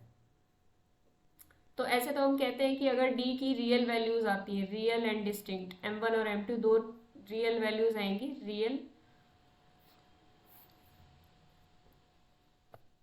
रियल के केस में दो केसेस बनेंगे, इक्वल और डिस्टिंक्ट। अगर डिस्टिंक्ट आती है उस केस में तो चलो इमेजिनरी आई है, उसके बारे में हम बात करते हैं, लेकिन अगर रियल और डिस्टिंक्ट आई है तो हमारे जो सॉल्यूशन बनता है, जनरल सॉल्यूशन, वो कुछ इस तरीके से दिखता है, जिसको हम जनरल सॉल्यूशन को इस केस में बोलते हैं CF, complementary function. y is equal to C1 e की raise to m1x plus C2 e raise to m2x, याद है आपको? और इस केस में क्या सॉल्यूशन बनता है, हाँ, इस केस में m1 और m2 इक्वल होंगे, C1 plus C2 into e की power x। C1 plus C2 into x is equal to e की पावर mx। ठीक है, m1 और m2 किसी m के बराबर हमने ले लिया, अगर याद है आपको ये सब। Yes ma'am. और अगर इमेजिनरी सॉल्यूशंस आते हैं तब भी यही काम किया जाता है, बस उसमें हल्का सा फर्क होता है। जो सॉल्यूशन है ना वो इस तरीके से लिखते हैं हम, जैसे इमेजिनरी सॉल्यूशन आया हमारे, मान लो a प्लस आयटा बी और a minus iota b, pairs में आएंगे, ऑब्वियस सी बात है, क्योंकि रियल में काम चल रहा है, रियल की इक्वेशन आएगी, उससे पेयर में बनेंगे आपके इमेजिनरी सॉल्यूशंस। तो C1 e raise to power a plus iota b plus C2 e raise to power a minus iota b, ये हर जगह काम करता है, लेकिन इसको लिखने का बस तरीका बदल दिया गया। कैसे बदल दिया गया, e की पावर a दोनों में से कॉमन लिया सबने, और ये बन गया C1 e की minus iota b, sorry e की plus iota b plus C2 e की माइनस आयटा बी। अब e की आयटा बी को किसी और चीज़ से रिप्लेस कर लिया, क्योंकि हम जानते हैं कि साइन एक्स को हम e की आयटा एक्स माइनस e की minus eta x by to लिखते हैं, और कॉस एक्स को हम लिखते हैं e की आयटा एक्स प्लस e की minus eta x by to. तो इन्होंने, मतलब हमने क्या किया, e की आयटा बी को किससे रिप्लेस कर लिया, इन दोनों इक्वेशंस को ऐड कर लिया, यानी इसको मैं sine x plus cos x by two से रिप्लेस कर सकती हूँ, sorry sine x plus cos x से C1, और यहाँ पे sine x cos x minus sine x से। Ma'am cos theta plus i sin theta होगा ना?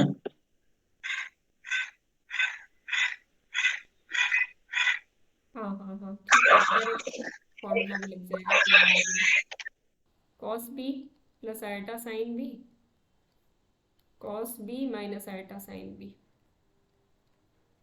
तो बस अब कुछ नहीं किया हमने, कॉस बी वाला इकट्ठा ले लिया, कॉस बी के साथ जो भी कोफिशिएंट्स बन रहे थे C1 plus C2 cos b, बाहर e की पावर है तो वैसे ही फ्री फोकट में पड़ा था, प्लस e की पावर है, इसके साथ आयटा भी कॉमन आ रहा था, और वो देख लेना C1 minus C2 sine B, ऐसे कुछ बन गया।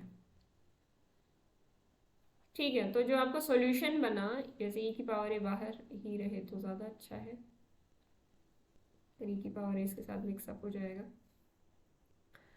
तो सॉल्यूशन जो बनता है इस टाइप का बनता है, ए की पावर ए अलग से रख दो, इसको एक कांस्टेंट मान लो, c1 प्लस c2 को कुछ c डैश मान लिया, इस c1 माइनस c2 को कुछ c डबल डैश मान लिया, cos b plus sign b, मतलब यहाँ पे आयटा आएगा, तो ये इस कांस्टेंट के साथ एडजस्ट हो जाएगा। कहने का क्या मतलब है कि आपने पढ़ा तो था इसको cos b और आयटा साइन b की फॉर्म में, cos b और साइन b की फॉर्म में, लेकिन वो आया e की पावर से ही था। यानी कि अगर मैं इस चीज़ को सम अप करना चाहूँ तो रियल रूट्स के लिए तो ये, और कॉम्प्लेक्स रूट्स के लिए क्या हो जाएगा, कॉम्प्लेक्स रूट्स अगर आ गए a plus iota b type के, तो इसके सॉल्यूशन कैसे बनते हैं, e की पावर a cos b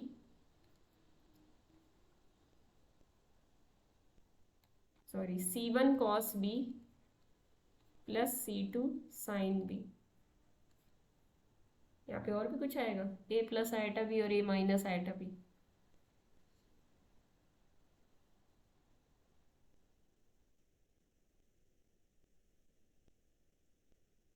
हाँ ठीक है ठीक है, यही आता है ना, एक के लिए कॉस आ जाता है, प्लस के लिए और माइनस के लिए, जिसके लिए भी जो भी मानना हो।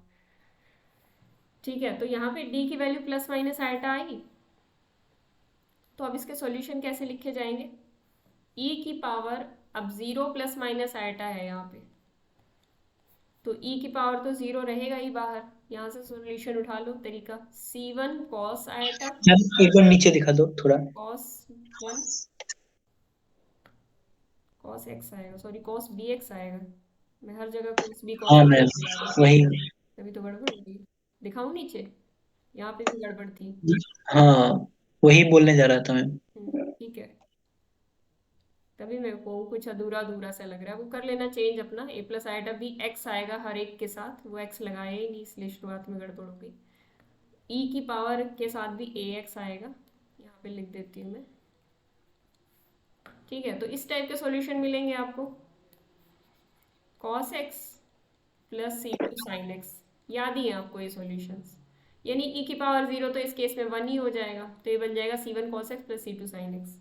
तो लीनियरली इंडिपेंडेंट सॉल्यूशन इसमें से कौन से होते हैं, कैसे पहचाने, ये जो होते मैम हैं इसमें से C1 C2 बिलोंग्स टू,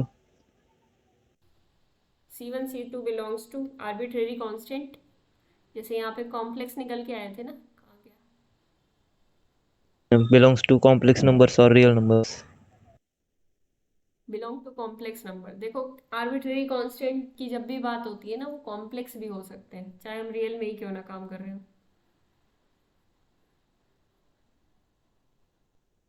ठीक है, यहाँ पे कॉम्प्लेक्स निकल के आए थे कि रियल आए थे,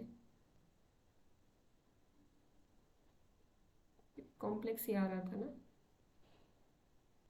मैम कल एग्जाम में भी क्वेश्चन आया था, मतलब डिफरेंशियल इक्वेशन का, और डायमेंशन पूछा था उसमें।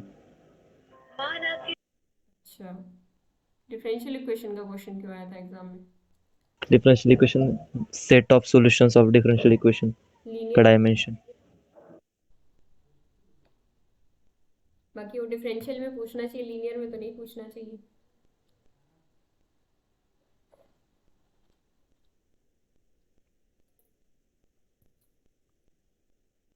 कांस्टेंट का मतलब आर्बिट्रेरी, कांस्टेंट्स का मतलब कॉम्प्लेक्स ही होता है, ये मेरे को एक बार किसी ने बताया था, कॉम्प्लेक्स ही होता है, यहाँ पे भी कॉम्प्लेक्स ही आ रहे हैं।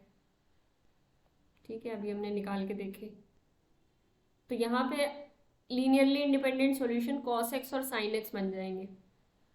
ठीक है, लीनियरली इंडिपेंडेंट सॉल्यूशन कौन से होते हैं, जो एक कांस्टेंट के साथ मल्टीप्लाई करके लिखे जा रहे हैं, दूसरे कांस्टेंट के साथ मल्टीप्लाई करके लिखे जा रहे हैं। मान लो हमें इसका सॉल्यूशन निकालना है, मैं आपको क्वेश्चन देती हूँ, आप सोचो इसके बारे में, y double dash minus 5y dash plus 6y is equal to 0, इसका सॉल्यूशन क्या होगा।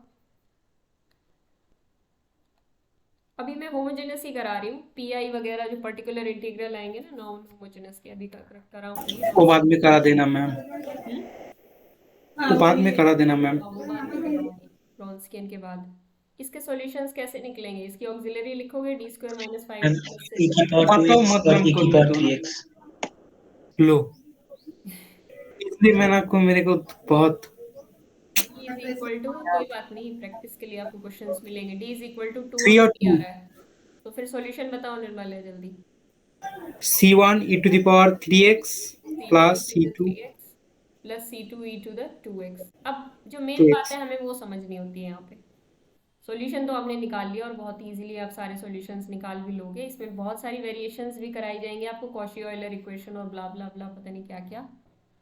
वेरिएशन ऑफ पैरामीटर का टॉपिक देखते हैं, अगर उससे छोटा क्वेश्चन बनता होगा तो मैं करा दूंगी, मतलब उतना ही कराऊंगी जितना एग्जाम में करने लायक है, क्योंकि वो एक लंबा मेथड है।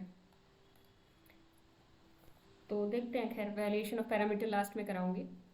तो इसमें जो लीनियरली इंडिपेंडेंट सॉल्यूशंस का सेट बनेगा वो क्या बनेगा, हमें पता होना चाहिए वो क्या बनेंगे। e की पावर 3x। अब लीनियरली इंडिपेंडेंट क्यों बोला जाता है इनको? पहली बात तो ये सॉल्यूशंस हैं। e की पावर 3x को जरा यहाँ पे डालो, देखो सेटिस्फाई कर रहा है क्या e की पावर 3x? क्या अकेला सेटिस्फाई कर जाएगा e की पावर 3x इसको?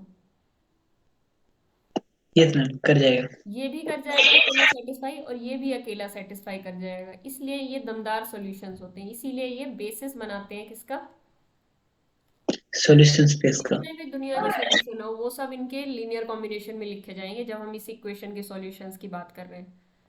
मैंने कहा था ना, बेसिस के अंदर लीनियर अलजेब्रा में कौन से वेक्टर आते थे? दमदार वेक्टर्स। यानी बाकी सब तो उनके भाई बंधु ही हैं और वो अकेले सारा काम संभाल लेते हैं, जैसे कि यहाँ पे ये कर रहे हैं, ठीक है, यहाँ पे ये संभाल लेंगे। ये भी सॉल्यूशन को सेटिस्फाई करेगा इक्वेशन को, ये भी इक्वेशन को सेटिस्फाई करेगा, ठीक है। और लीनियरली इंडिपेंडेंट सॉल्यूशन सेट बना लिया। बेसिस ऑफ सॉल्यूशन सेट बनाओगे आप, बेसिस ऑफ सॉल्यूशन सेट क्या बनेगा? यही बनेगा e की पावर 3x, e की पावर 2x। इसके सॉल्यूशंस कितनी डायमेंशन का वेक्टर स्पेस बनाएंगे? Dimension of solution space of this differential equation is 2, क्योंकि बेसिस के अंदर 2 आ रहे हैं ना। और वैसे जो डायमेंशन होती है, आपको अगर मैं बताऊं तो जो ये डायमेंशन निकल के आती है order of the differential equation के ही बराबर आती है। आप ऑब्जर्व कर सकते हो, जितना डिफरेंशियल इक्वेशन का ऑर्डर होता है उतने ही उसके एलआई सॉल्यूशंस होते हैं, प्रोवाइडेड उसके साथ कोई कंडीशन वंडीशन ना दे रखी हो, ठीक है। सिंपल इक्वेशन, कोई इनिशियल और बाउंड्री कंडीशंस ना हो उसके ऊपर, ठीक है। तो जितना उसका ऑर्डर होता है उतने ही आर्बिट्रेरी कांस्टेंट आते हैं जनरल सॉल्यूशन में, और जितने आर्बिट्रेरी कांस्टेंट आते हैं उतने ही लीनियरली इंडिपेंडेंट सॉल्यूशंस आते हैं जनरल सॉल्यूशन में, और जितने लीनियरली इंडिपेंडेंट सॉल्यूशंस आते हैं वही सारे बेसिस में जाते हैं, और जो बेसिस में जाते हैं उतने ही तो सॉल्यूशन स्पेस की डायमेंशन बनाते हैं। सारी बातें इंटर रिलेटेड हैं, ध्यान रखना। इस पे क्वेश्चन आ सकता है, प्रोबेबल है इस पे क्वेश्चन आ जाए डायमेंशन वगैरह पे। नॉन होमोजेनस के सॉल्यूशन नहीं बनाते, और नॉन होमोजेनस जब मैं कराऊंगी ना सेकेंड ऑर्डर की, तब आपको पता चल जाएगा क्यों नहीं बनाते, ठीक है। तो जनरल सॉल्यूशन निकालना मतलब आपको आ गया, ये मैं मान सकती हूँ, ठीक है। Pi double dash minus y का निकाल लोगे, इसका भी बहुत आसान है निकालना। D square minus 1 is equal to 0। Nirmalya बताओ क्या होंगे इसके सॉल्यूशन?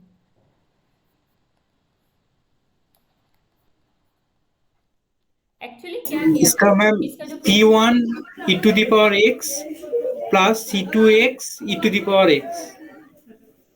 प्लस नहीं ये तो नहीं e to the power x, जल्दी जल्दी, कैसे होता गलत बता रहे हो आप। हम सही तो बता रहे। सही बता नहीं ma'am, C1 e raised to x plus C2 e raised to minus x ये होगा। तो माइनस एक्स आएगा, रिपीटेड थोड़ी है इसके। डी स्क्वायर माइनस 1, ओ प्लस माइनस होना मेरी रिपीटेड ही, सॉरी सॉरी सॉरी। एक चीज अब ध्यान से सुनना कि ये आता कैसे, ये ऑक्सिलरी इक्वेशन और ये ब्ला ब्ला चीजें हम कैसे निकालते हैं।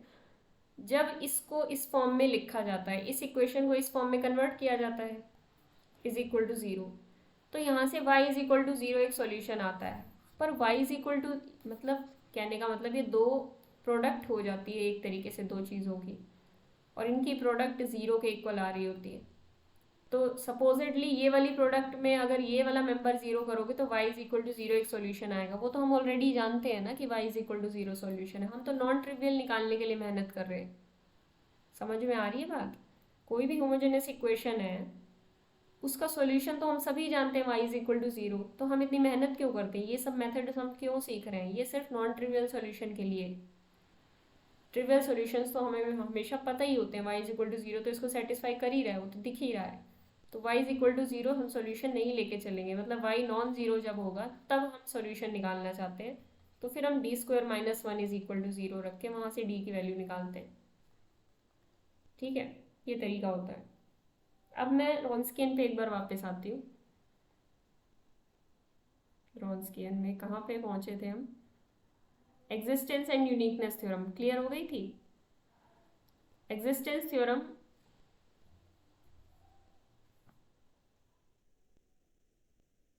जैसे अगर कांस्टेंट कोफिशिएंट की मैं बात करूं, A D square plus B D plus C into y is equal to zero, ये second order L D E है, second order L D E है। A B C belongs to R, always has two linearly independent solutions, true or false? अपना answer अपने पास रखो, 1 minute का time दे रही हूँ सोचने के लिए, फिर मैं पूछूं जिससे वो बताए। एक बार क्वेश्चन रिपीट कर दीजिए ना। दिस सेकेंड ऑर्डर, ये second order L D E है ना, second order homogeneous L D E है, ठीक है, is equal to zero. A D square plus B D plus C into y is equal to zero. A B C belongs to real, always has two linearly independent solutions. आप existence theorem की help ले सकते हो, देख सकते हो क्या हमेशा इसके दो लीनियरली इंडिपेंडेंट सॉल्यूशन मिल जाएंगे हमें? False.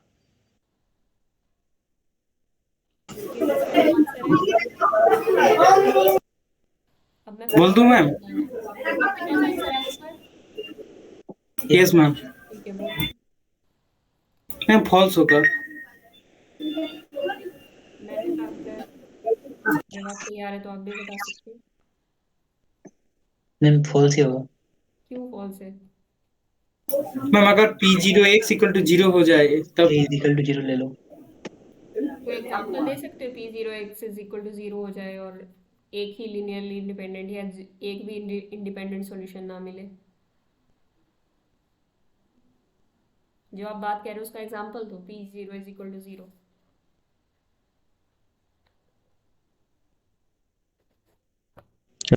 A equal to zero ले ले, बी इक्वल टू वन और सी इक्वल टू वन ले ले, तो एक ही सॉल्यूशन मिलेगा। A is equal to one और C is equal to one, यानी इक्वेशन आप ये वाली कह रहे हो, y dash plus y is equal to zero. Yes ma'am. इसके कौन कौन से सॉल्यूशंस हैं? इसके सॉल्यूशन आप डी वाले मेथड से भी निकाल सकते हो वैसे। D plus one is equal to zero, तो डी की वैल्यू माइनस वन आ जाएगी, मतलब e raise to minus x इसका सॉल्यूशन आएगा। इजीली निकल आया डी वाले मेथड से, है ना? तो इसका Yes, ma'am. Linearly independent solution केवल एक आया, यानी आपके कहने का मतलब है आपने एग्जिस्टेंस थ्योरम की ही हेल्प ली और देखा कि ये वन ऑर्डर की भी इक्वेशन बन सकती है, मतलब ए ज़ीरो हो सकता है इस केस में, और जब ए ज़ीरो हो जाएगा तो ये वन ऑर्डर की बन जाएगी, ये दिक्कत हो जाती है। तो इसलिए पी नॉट नॉन ज़ीरो होना चाहिए था, सबसे पहली कंडीशन ये बोली गई, ठीक है। और इन सबको कॉन्टिन्यूस भी होना चाहिए था, अगर ये डिसकॉन्टिन्यूस हो तो भी एक अलग तरीके की प्रॉब्लम्स हो सकती हैं। कॉशीज ऑयलर इक्वेशन में भी हम इस बारे में बात करेंगे। तब तक मैं आपको एक क्वेश्चन मैम और एक क्वेश्चन है इसके रिगार्डिंग ही। मान लो वो जो हम लोग मतलब डी का वैल्यू निकल रहे थे ना, उस वक्त अगर डी का वैल्यू मतलब सेम आए, दो दो जो वैल्यू है वो सेम आए, तब क्या उसको लीनियरली डिपेंडेंट इंडिपेंडेंट बोल सकते हैं? बिल्कुल इंडिपेंडेंट आएंगे। अभी रॉन्स्किन कराऊंगी ना तब आपको एल आई और एल डी कर निकालते कैसे हैं ये पता चल जाएगा। जैसे उस केस में ये सॉल्यूशन आएंगे e की पावर x और x e की पावर x, ये दोनों एल आई है, ये हम कैसे अच्छा, हाँ समझ की गए। हेल्प से दिखाऊंगी ये लाइन, ठीक है। हाँ तब तो हो ही जाएगा। आपके लिए होमवर्क क्वेश्चन है, कल आते ही डिस्कस करना। Y dash plus, sorry y हो गया वो क्वेश्चन, बहुत बढ़िया क्वेश्चन है, अच्छी सोच के साथ इसको करना। Y double dash plus a y dash plus b y is equal to 0 and limit x approaching to infinity yx is equal to 0, then पूछा गया है options a greater than 0 and b greater than 0, a less than 0 and b less than 0, a greater than 0, b less than 0, a less than 0 and b greater than 0। क्या सही है ये आपको बताना होगा, ठीक है। कल आते ही आपसे पूछा जाएगा। ठीक है मैम।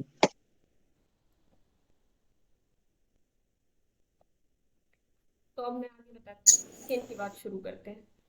अच्छा, मैंने जो अभी एक बात बताई रॉन्स्किन से पहले, एक और चीज़ मैंने बताया कि आईवीपी हो जाए सेकंड ऑर्डर, सेकंड ऑर्डर, हाँ मैं एक बार आईवीपी की डेफिनेशन देती हूँ आपको।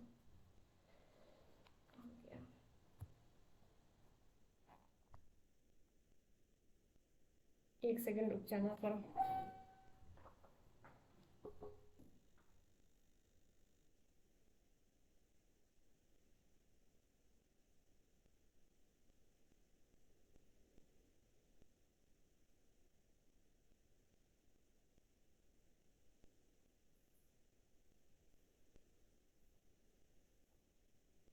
जनरल डेफिनेशन बताऊँ,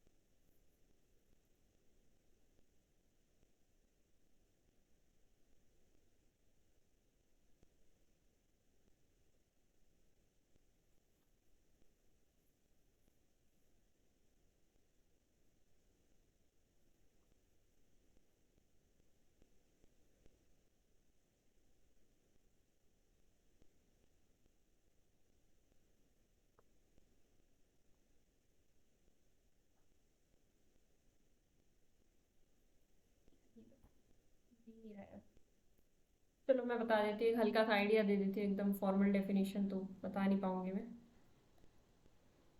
देखो इस टाइप की कोई nth ऑर्डर डिफरेंशियल इक्वेशन है, पी नॉट वाई का nth derivative eight x plus P one nth order homogeneous linear differential equation है। तो इसके कॉरस्पॉन्डिंग इनिशियल वैल्यू प्रॉब्लम क्या होती है, and so on P N y is equal to 0। जब हम ऐसी कंडीशंस लगाएं, किसी एक पॉइंट पे y इज इक्वल टू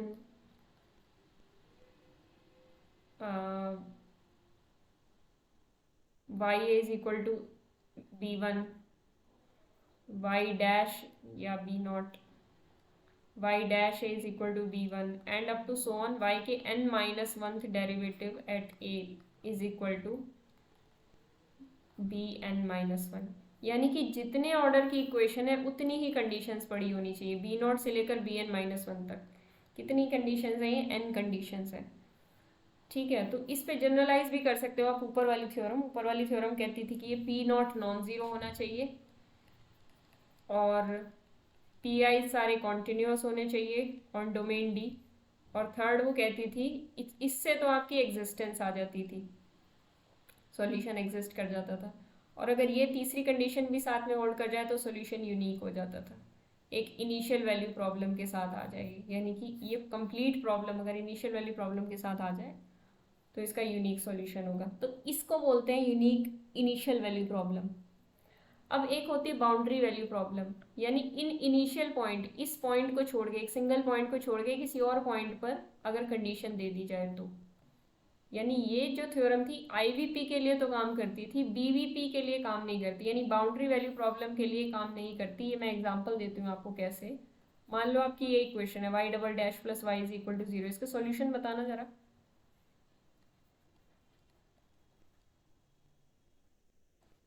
इसका सॉल्यूशन बताओ, लेफ्ट हैंड साइड वाले का। प्लस और माइनस आई। हाँ, मतलब सॉल्यूशन नहीं था वो, अच्छे से नहीं बताया आपने। c1 cos x plus c2 sin x, ये सॉल्यूशन है, जनरल सॉल्यूशन। अब इस कंडीशंस को मैं अप्लाई करती हूँ, इसको बोलते हैं बाउंड्री वैल्यू प्रॉब्लम, क्योंकि कंडीशन किस में है, बाउंड्री के ऊपर है। एक 0 पे दे रखा है, एक उधर पाई पे दे रखा है। तो मैम बाउंड्री कैसे होती है? हाँ, बाउंड्री मतलब? बाउंड्री मतलब सिंगल पॉइंट पे देने के बजाय और अदर पॉइंट्स पे कंडीशन दे दी जाए।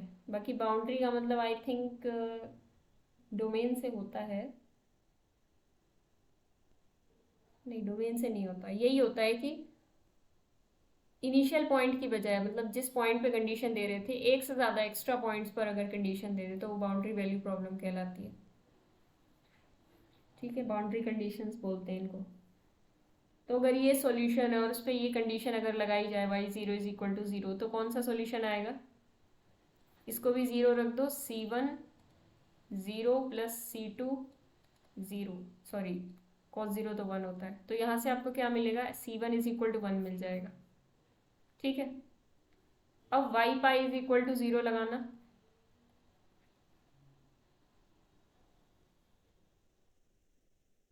ठीक है, y pi is equal to 0 लगाएंगे तो क्या मिलेगा, y की value 0, c1 cos pi plus c2 sine pi is equal to 0।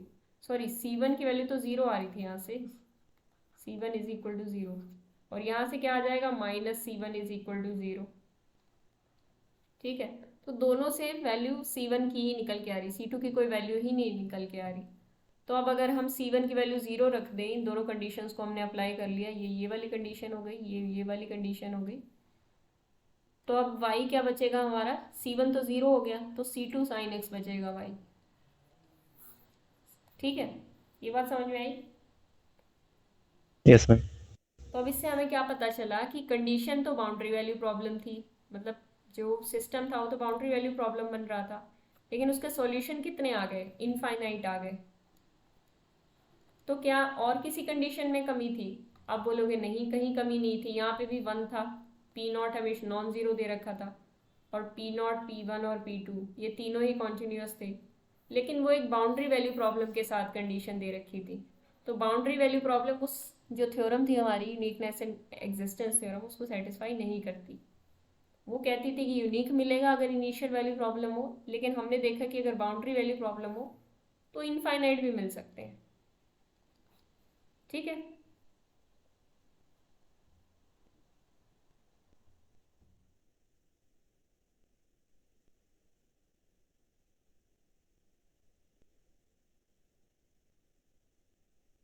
मैं आप एक बार ऊपर स्क्रॉल कीजिए।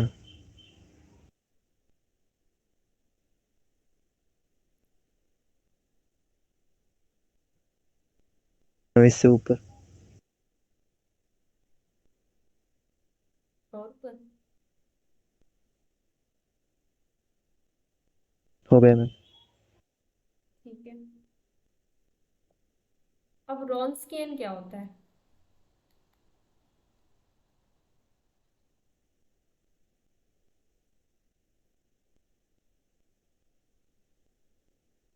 देखो रॉन्स्कियन कैसे डिफाइंड होता है किसी भी फंक्शन का, ये हमें क्या बताता है, पहले तो मैं इस बात पे फोकस करती हूँ, बहुत ज़्यादा डीपली इसको पढ़ने का तो है नहीं, तो हम ये देखते हैं कि ये होता क्या है। जैसे मान लो किसी भी nth ऑर्डर डिफरेंशियल इक्वेशन है, nth ऑर्डर डिफरेंशियल इक्वेशन है, उसके पास n सॉल्यूशंस होंगे, y1 y2 up to so on yn। जैसे y1 के लिए y1 डैश, y2 डैश और yn डैश डिफाइंड होंगे, y1 double dash, y2 double dash. तो रॉन्स्कियन क्या है, एक डिटर्मिनेंट है। किन का डिटर्मिनेंट है? सभी सॉल्यूशंस, उनके डेरिवेटिव्स, इन सब से जो डिटर्मिनेंट बनता है हमारे पास उनका n-1 डेरिवेटिव तक हमें रखना है। और इसका फ़ायदा क्या होगा उसके बारे में हम बात करते हैं कि हमें निकालना क्यों है। देखो एक सेकेंड,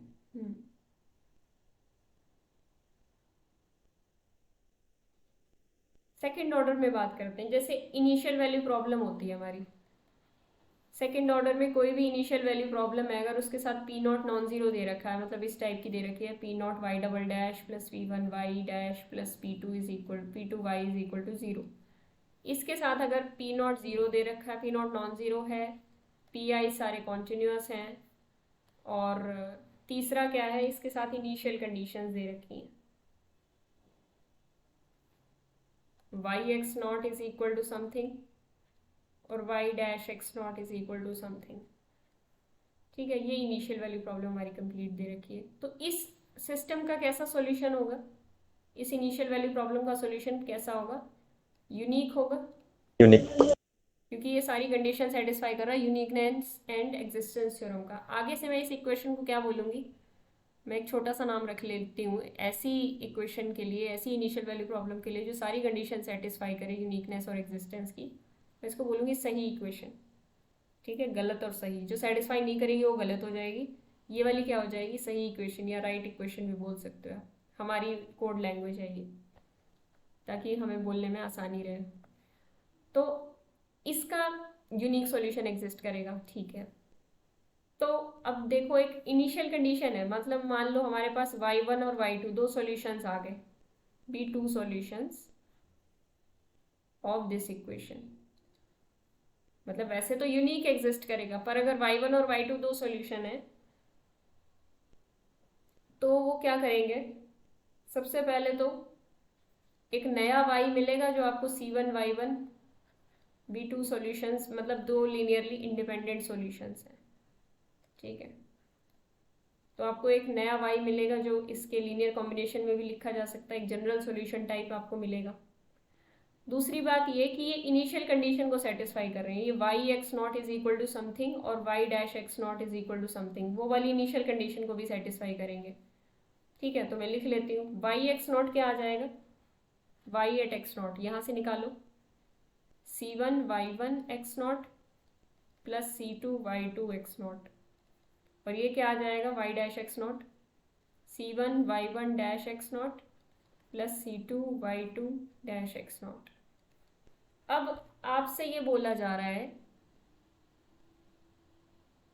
कि अगर आप कह रहे हो कि यूनिक सॉल्यूशन मिलना चाहिए, आप कह रहे हो कि यूनिक सॉल्यूशन मिलना चाहिए, तो इस y की यूनिक वैल्यू होनी चाहिए कि नहीं। उससे मतलब नहीं है कि हमने लीनियरली इंडिपेंडेंट दो लिए, एक लिए, हो सकता है ये दोनों सेम भी हो, डिफरेंट भी हो, डजेंट मैटर, पर इस y की एक यूनिक वैल्यू आनी चाहिए कि नहीं आनी चाहिए, ये बताओ। y1 और y2 नॉन है, C1 और C2 अननोन है, यहाँ पे C1 and C2 are unknown. क्योंकि यूनिक सॉल्यूशन आ चुका है तो y मस्ट बी यूनिक, ये लिख सकती हूँ मैं।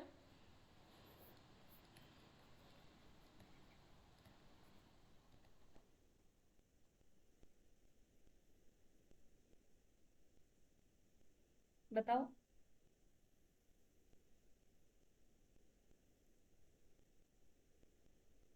Yes ma'am. कहीं दिक्कत हो रही है तो ये बताओ मुझे।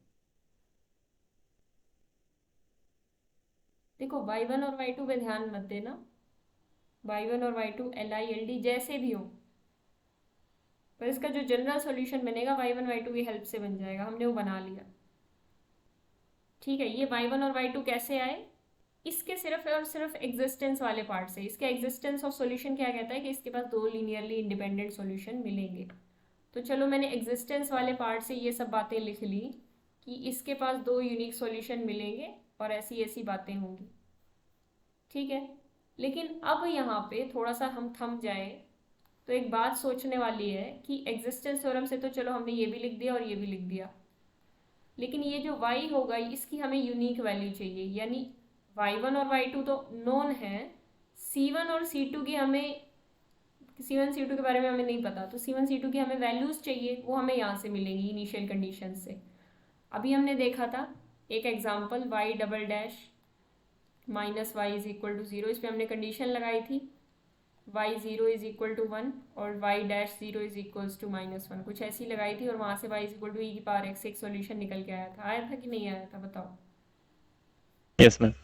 और फिर हमने इसका जनरल सॉल्यूशन देखा था, वो C1 e की power x plus C2 e की पावर -x टाइप का था। वो बात अलग थी कि जब हमने ये दोनों कंडीशंस अप्लाई की तब ये C2 0 हो गया था और ये C2 बिल्कुल ख़त्म हो गया था, और वहाँ से y is equal to C1 e की पावर x आया था, और ये आपने कहा था मतलब C1 की भी कुछ वैल्यू आ गई थी, C1 और C2 दोनों की वैल्यूज़ आ गई थी, और ये कुछ ऐसा बन गया था e की पावर x टाइप, मतलब इसका जो भी C1 की जो भी वैल्यू आई होगी, याद नहीं है मुझे, समझ रहे हो मेरी बात। तो y की यहाँ से यूनिक वैल्यू मिली थी। कैसे मिली थी? सबसे पहले तो हमने लीनियरली इंडिपेंडेंट सॉल्यूशंस निकाले थे, फिर इनिशियल कंडीशंस की हेल्प से ही कांस्टेंट रिमूव होते हैं। तो मैंने कहा जो एक कांस्टेंट की वैल्यू निकल के आएगी C1 और C2 की, एक इनकी हेल्प से निकल के आएगी, इन दोनों इनिशियल कंडीशंस की हेल्प से, यानी इन दोनों इक्वेशंस की हेल्प से। ये बात क्लियर हुई? Yes ma'am. और वी वांट, मैं लिख देती हूँ, we want unique values for C1 and C2। क्या बाकी दोनों को समझ में नहीं आ रहा? अब तो मैंने एग्जाम्पल से समझा दिया। Yes ma'am. अब अगर ये यूनिक वैल्यूज चाहिए आपको C1 और C2 की, और आपके पास दो इक्वेशन दे रखी है, तो लीनियर अलजेब्रा क्या बोलता है आपका? ये नॉन है ग्रीन वाले, और C1 और C2 अननोन है, वेरिएबल्स हैं आपके लिए अभी के लिए, इनकी यूनिक वैल्यूज चाहिए आपको। तो लीनियर अलजेब्रा क्या कहता था? दो इक्वेशंस का यूनिक सॉल्यूशन कब एग्जिस्ट करता है? जब डिटर्मिनेंट की कुछ बात होती थी, सॉरी डिटर्मिनेंट तो कोफिशिएंट्स का होता था, y1 x0, y2 x0, y1 dash x0, y2 dash x0, not equal to 0। This should be not equal to 0। याद है यूनिक सॉल्यूशन का केस? क्योंकि निकालना आपको C1 C2 है, इसलिए उसके कोफिशिएंट्स पे कंडीशन लगेगी, यानी 2x plus 3y is equal to 0 और 5x plus 7y is equal to 2। इस सिस्टम का यूनिक सॉल्यूशन कब एग्जिस्ट करता है? एग्जाम्पल के तौर पे इसका यूनिक एग्जिस्ट करता है, आप बोलते हो, क्योंकि आप जानते हो कि 2, 3, 5, 7 का जो डिटर्मिनेंट है वो नॉट इक्वल टू 0 है, इसलिए। बात समझ में आ गई सबको? कहाँ चले जाते, सो जाते हैं बाकी मैम। तो एक ही जगता है ऐसा लगता है। तो इसका मतलब ये हो जाएगा। इसका मतलब क्या हो गया? अभी तो मैंने बताया था ये रॉन्स्कियन की डेफिनेशन है। nth ऑर्डर के लिए रॉन्स्कियन कैसा दिखता है? पहले सारे y1 y2 डाल दो, फिर उनके फर्स्ट डेरिवेटिव, सेकंड डेरिवेटिव। अब क्योंकि ये सेकंड ऑर्डर थी तो यहाँ पे सिर्फ n-1 थी, यानी 2-1, यानी फर्स्ट ऑर्डर डेरिवेटिव तक ही बात होगी। पहले सारे फंक्शन डाल दिए, फिर दूसरी रो में सारे उसके फर्स्ट ऑर्डर डेरिवेटिव डाल दिए। This is the Wronskian, this is called. मैं रॉन्स्कियन का आइडिया ही दे रही थी, इसलिए मैं इतनी सारी कहानी बता रही थी। रॉन्स्कियन क्यों पढ़ रहे हैं हम, इसलिए ये बता रही थी मैं आपको। Wronskian of y1 and y2, second order में हमने आइडिया दे दिया आपको कि y1 और y2 का रॉन्स्कियन है। और यूनिक सॉल्यूशन के लिए इनका फंक्शंस का रॉन्स्कियन नॉन जीरो होना चाहिए, यूनिक लीनियरली इंडिपेंडेंट सॉल्यूशंस के लिए। ठीक है, तो एक रिजल्ट कराती हूँ मैं। अगर इक्वेशन सही होगी, इफ इक्वेशन इज वो वाली जो हमने पढ़ी हुई है, p0 y double dash plus p1 y dash plus p2 y is equal to 0, अगर इस टाइप की सही इक्वेशन होगी जहाँ पे p0 x non zero, pi is continuous, ठीक है, प्लस IVP, तीन चीजें इसके साथ दे रखी हैं। अगर ऐसी इक्वेशन है तो इससे हमें दो बातें निकल के आएंगी। इफ y1 एंड y2, अच्छा सॉरी सिर्फ और सिर्फ एग्जिस्टेंस थ्योरम की बात हो रही है, ठीक है, सिर्फ और सिर्फ एग्जिस्टेंस थ्योरम। अगर if y1 and y2 are two solution, दो ही लीनियरली इंडिपेंडेंट हो सकते हैं वैसे भी इसके, two linearly independent solution of this system, this equation,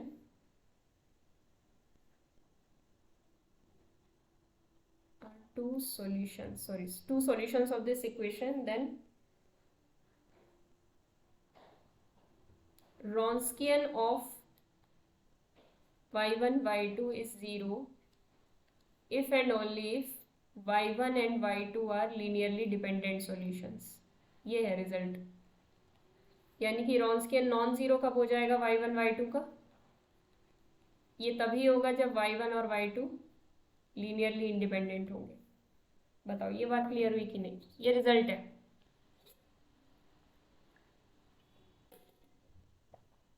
yes sir. अब जब भी मैं आगे और एग्जांपल्स दूंगी तो आपको ये रिजल्ट और ज़्यादा क्लियर होगा। कैसे? कि अगर इक्वेशन इस टाइप की ना हो, इसमें से एक भी कंडीशन है कॉन्टिन्यूटी या नॉन जीरो होना पी नॉट का, उसको सेटिस्फाई ना कर रही हो, तो वहां से मतलब अगर इक्वेशन सही नहीं है, मैं लिख देती हूँ if equation is not right. ये राइट वाली इक्वेशन थी, मतलब राइट में भी सिर्फ एग्जिस्टेंस वाली कंडीशन सेटिस्फाई कर रही थी। एक सेकेंड, यूनिकनेस वाली भी करनी चाहिए।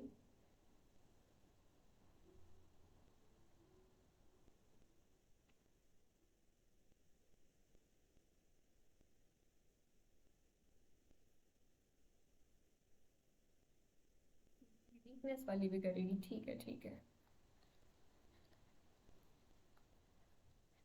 क्योंकि हमने ऊपर यूनिकनेस वाली का भी यूज़ किया ना, यूनिक वैल्यूज़ एंड ब्ला ब्ला, काफ़ी सारी हमने ये कंडीशंस यूज़ की जहाँ पे यूनिकनेस का भी यूज़ हुआ, यूनिकनेस भी आएगी। यानी इक्वेशन क्या हो जाएगी? सही, जिसको हम आपके लिए लिख देते हैं राइट इक्वेशन। अगर इक्वेशन राइट इक्वेशन नहीं है तो सिर्फ एक तरफ से इम्प्लीकेशन होगा। इसके मैं एग्जांपल्स दूंगी तब आपको समझ में आएगा। Wronskian non zero implies Li, लेकिन अगर Li हो गए तो Wronskian जीरो होगा, ये कोई ज़रूरी नहीं है। Wronskian नॉन जीरो होगा, ये कोई ज़रूरी नहीं है। बात समझ में आ रही है? अगर इक्वेशन सही नहीं है, उस टाइप की नहीं है, तो ये इफ एंड ओनली इफ की कंडीशन नहीं बन पाएगी। इसका मैं एग्जांपल देती हूँ पहले तो। दूसरी बात, इसका कॉन्ट्रा पॉजिटिव क्या बनेगा कि अगर सॉल्यूशंस LD हो गए, not Li, implies what? Wronskian equal to 0। यानी कि LD सॉल्यूशंस imply Wronskian is equal to 0। ये तो हमेशा ही होता है, हर इक्वेशन के लिए होंगी ये बात और ये बात, लेकिन कन्वर्स साइड का इम्प्लीकेशन होगा ऐसा कोई ज़रूरी नहीं है। एग्जाम्पल के तौर पे मैं एक इक्वेशन मैं दो सॉल्यूशंस बताती हूँ आपको। जैसे एक इक्वेशन है x square y double dash, ये जब आप कॉशी ऑयलर समझ जाओगे ना तब इसका सॉल्यूशन भी निकालना सीख जाओगे। 4xy dash plus 6y is equal to 0, very Cauchy Euler equation है ये। इसके सॉल्यूशंस मैं बता देती हूँ कौन कौन से होते हैं। इसके सॉल्यूशन होते हैं, दो लीनियरली इंडिपेंडेंट सॉल्यूशन है, एक्स स्क्वायर और एक्स क्यूब। न्यानेश आपकी क्लास है क्या? हाँ मैम। ठीक है, बस ये एग्जांपल कर ले 1 मिनट के लिए। तो फिर मेरे को ही पढ़ाना पड़ेगा आपको। इसका जनरल सॉल्यूशन है, देखो इसका जनरल सॉल्यूशन ये है, ठीक है, ये इक्वेशन है, ये उसके Li सॉल्यूशंस मैंने ऐसे ही लिख दिए, ये इसका जनरल सॉल्यूशन है। अब क्या इक्वेशन सही थी? अगर डोमेन R है, क्योंकि इसको कहीं दिक्कत नहीं है, इसकी डोमेन में R मान लेती हूँ, ठीक है, डोमेन R मानी जा सकती है क्योंकि इसको कहीं पे कोई प्रॉब्लम नहीं है। तो इसकी डोमेन R है तो क्या ये P not x is equal to 0 है इसकी पूरी डोमेन में? P नॉट एक्स यहाँ पे क्या था? एक्स स्क्वायर था, पर ये तो हमेशा नॉन जीरो नहीं है, तो मतलब ये एग्जिस्टेंस यूनिकनेस थ्योरम वाली कंडीशन को सेटिस्फाई नहीं कर रही। तो यानी कि इसके अगर दो सॉल्यूशन लिए जाएं, पहला सॉल्यूशन लेते हैं एक्स स्क्वायर, दूसरा सॉल्यूशन लेते हैं एक्स मॉड एक्स, इनका Wronskian निकालते हैं, इनका Wronskian निकालते हैं आर के अंदर। देखो Wronskian निकालने से अच्छा मैं एक बात, चलो Wronskian ही निकाल देते हैं। अब सेकंड रो में क्या आएगा? एक्स स्क्वायर का डेरिवेटिव 2x और एक्स मॉड एक्स का डेरिवेटिव क्या होता है? 2 मॉड एक्स, ठीक है, एक्स की पावर n। इसका डेरिवेटिव याद है ना, मैंने ट्रिक बताई है कि नहीं एक्स मॉड एक्स के लिए?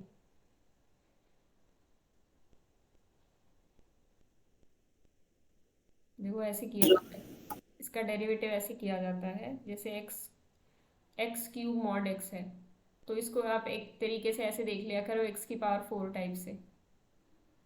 तो ऑब्वियसली एक्स की बाहर पावर ज़्यादा होती है, या एक्स की पावर 1 यहाँ पे पड़ी है, एक्स इंटू मॉड एक्स, ये डिफरेंशिएबल होगा, ये भी डिफरेंशिएबल होगा। इसको हम एक्स की पावर 4 की तरह देखें और उसका डेरिवेटिव करें तो 4x क्यूब आएगा।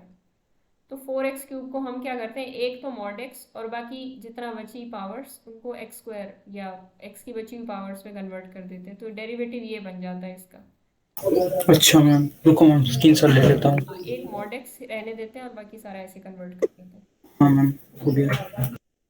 तो यहाँ पे भी ऐसे ही किया है, एक्स स्क्वायर की तरह देख लिया इसको, एक्स स्क्वायर का डेरिवेटिव 2x होता है, तो यहाँ पे एक ही सिंगल ही एक्स बचा तो उस पर मॉड लगा दो।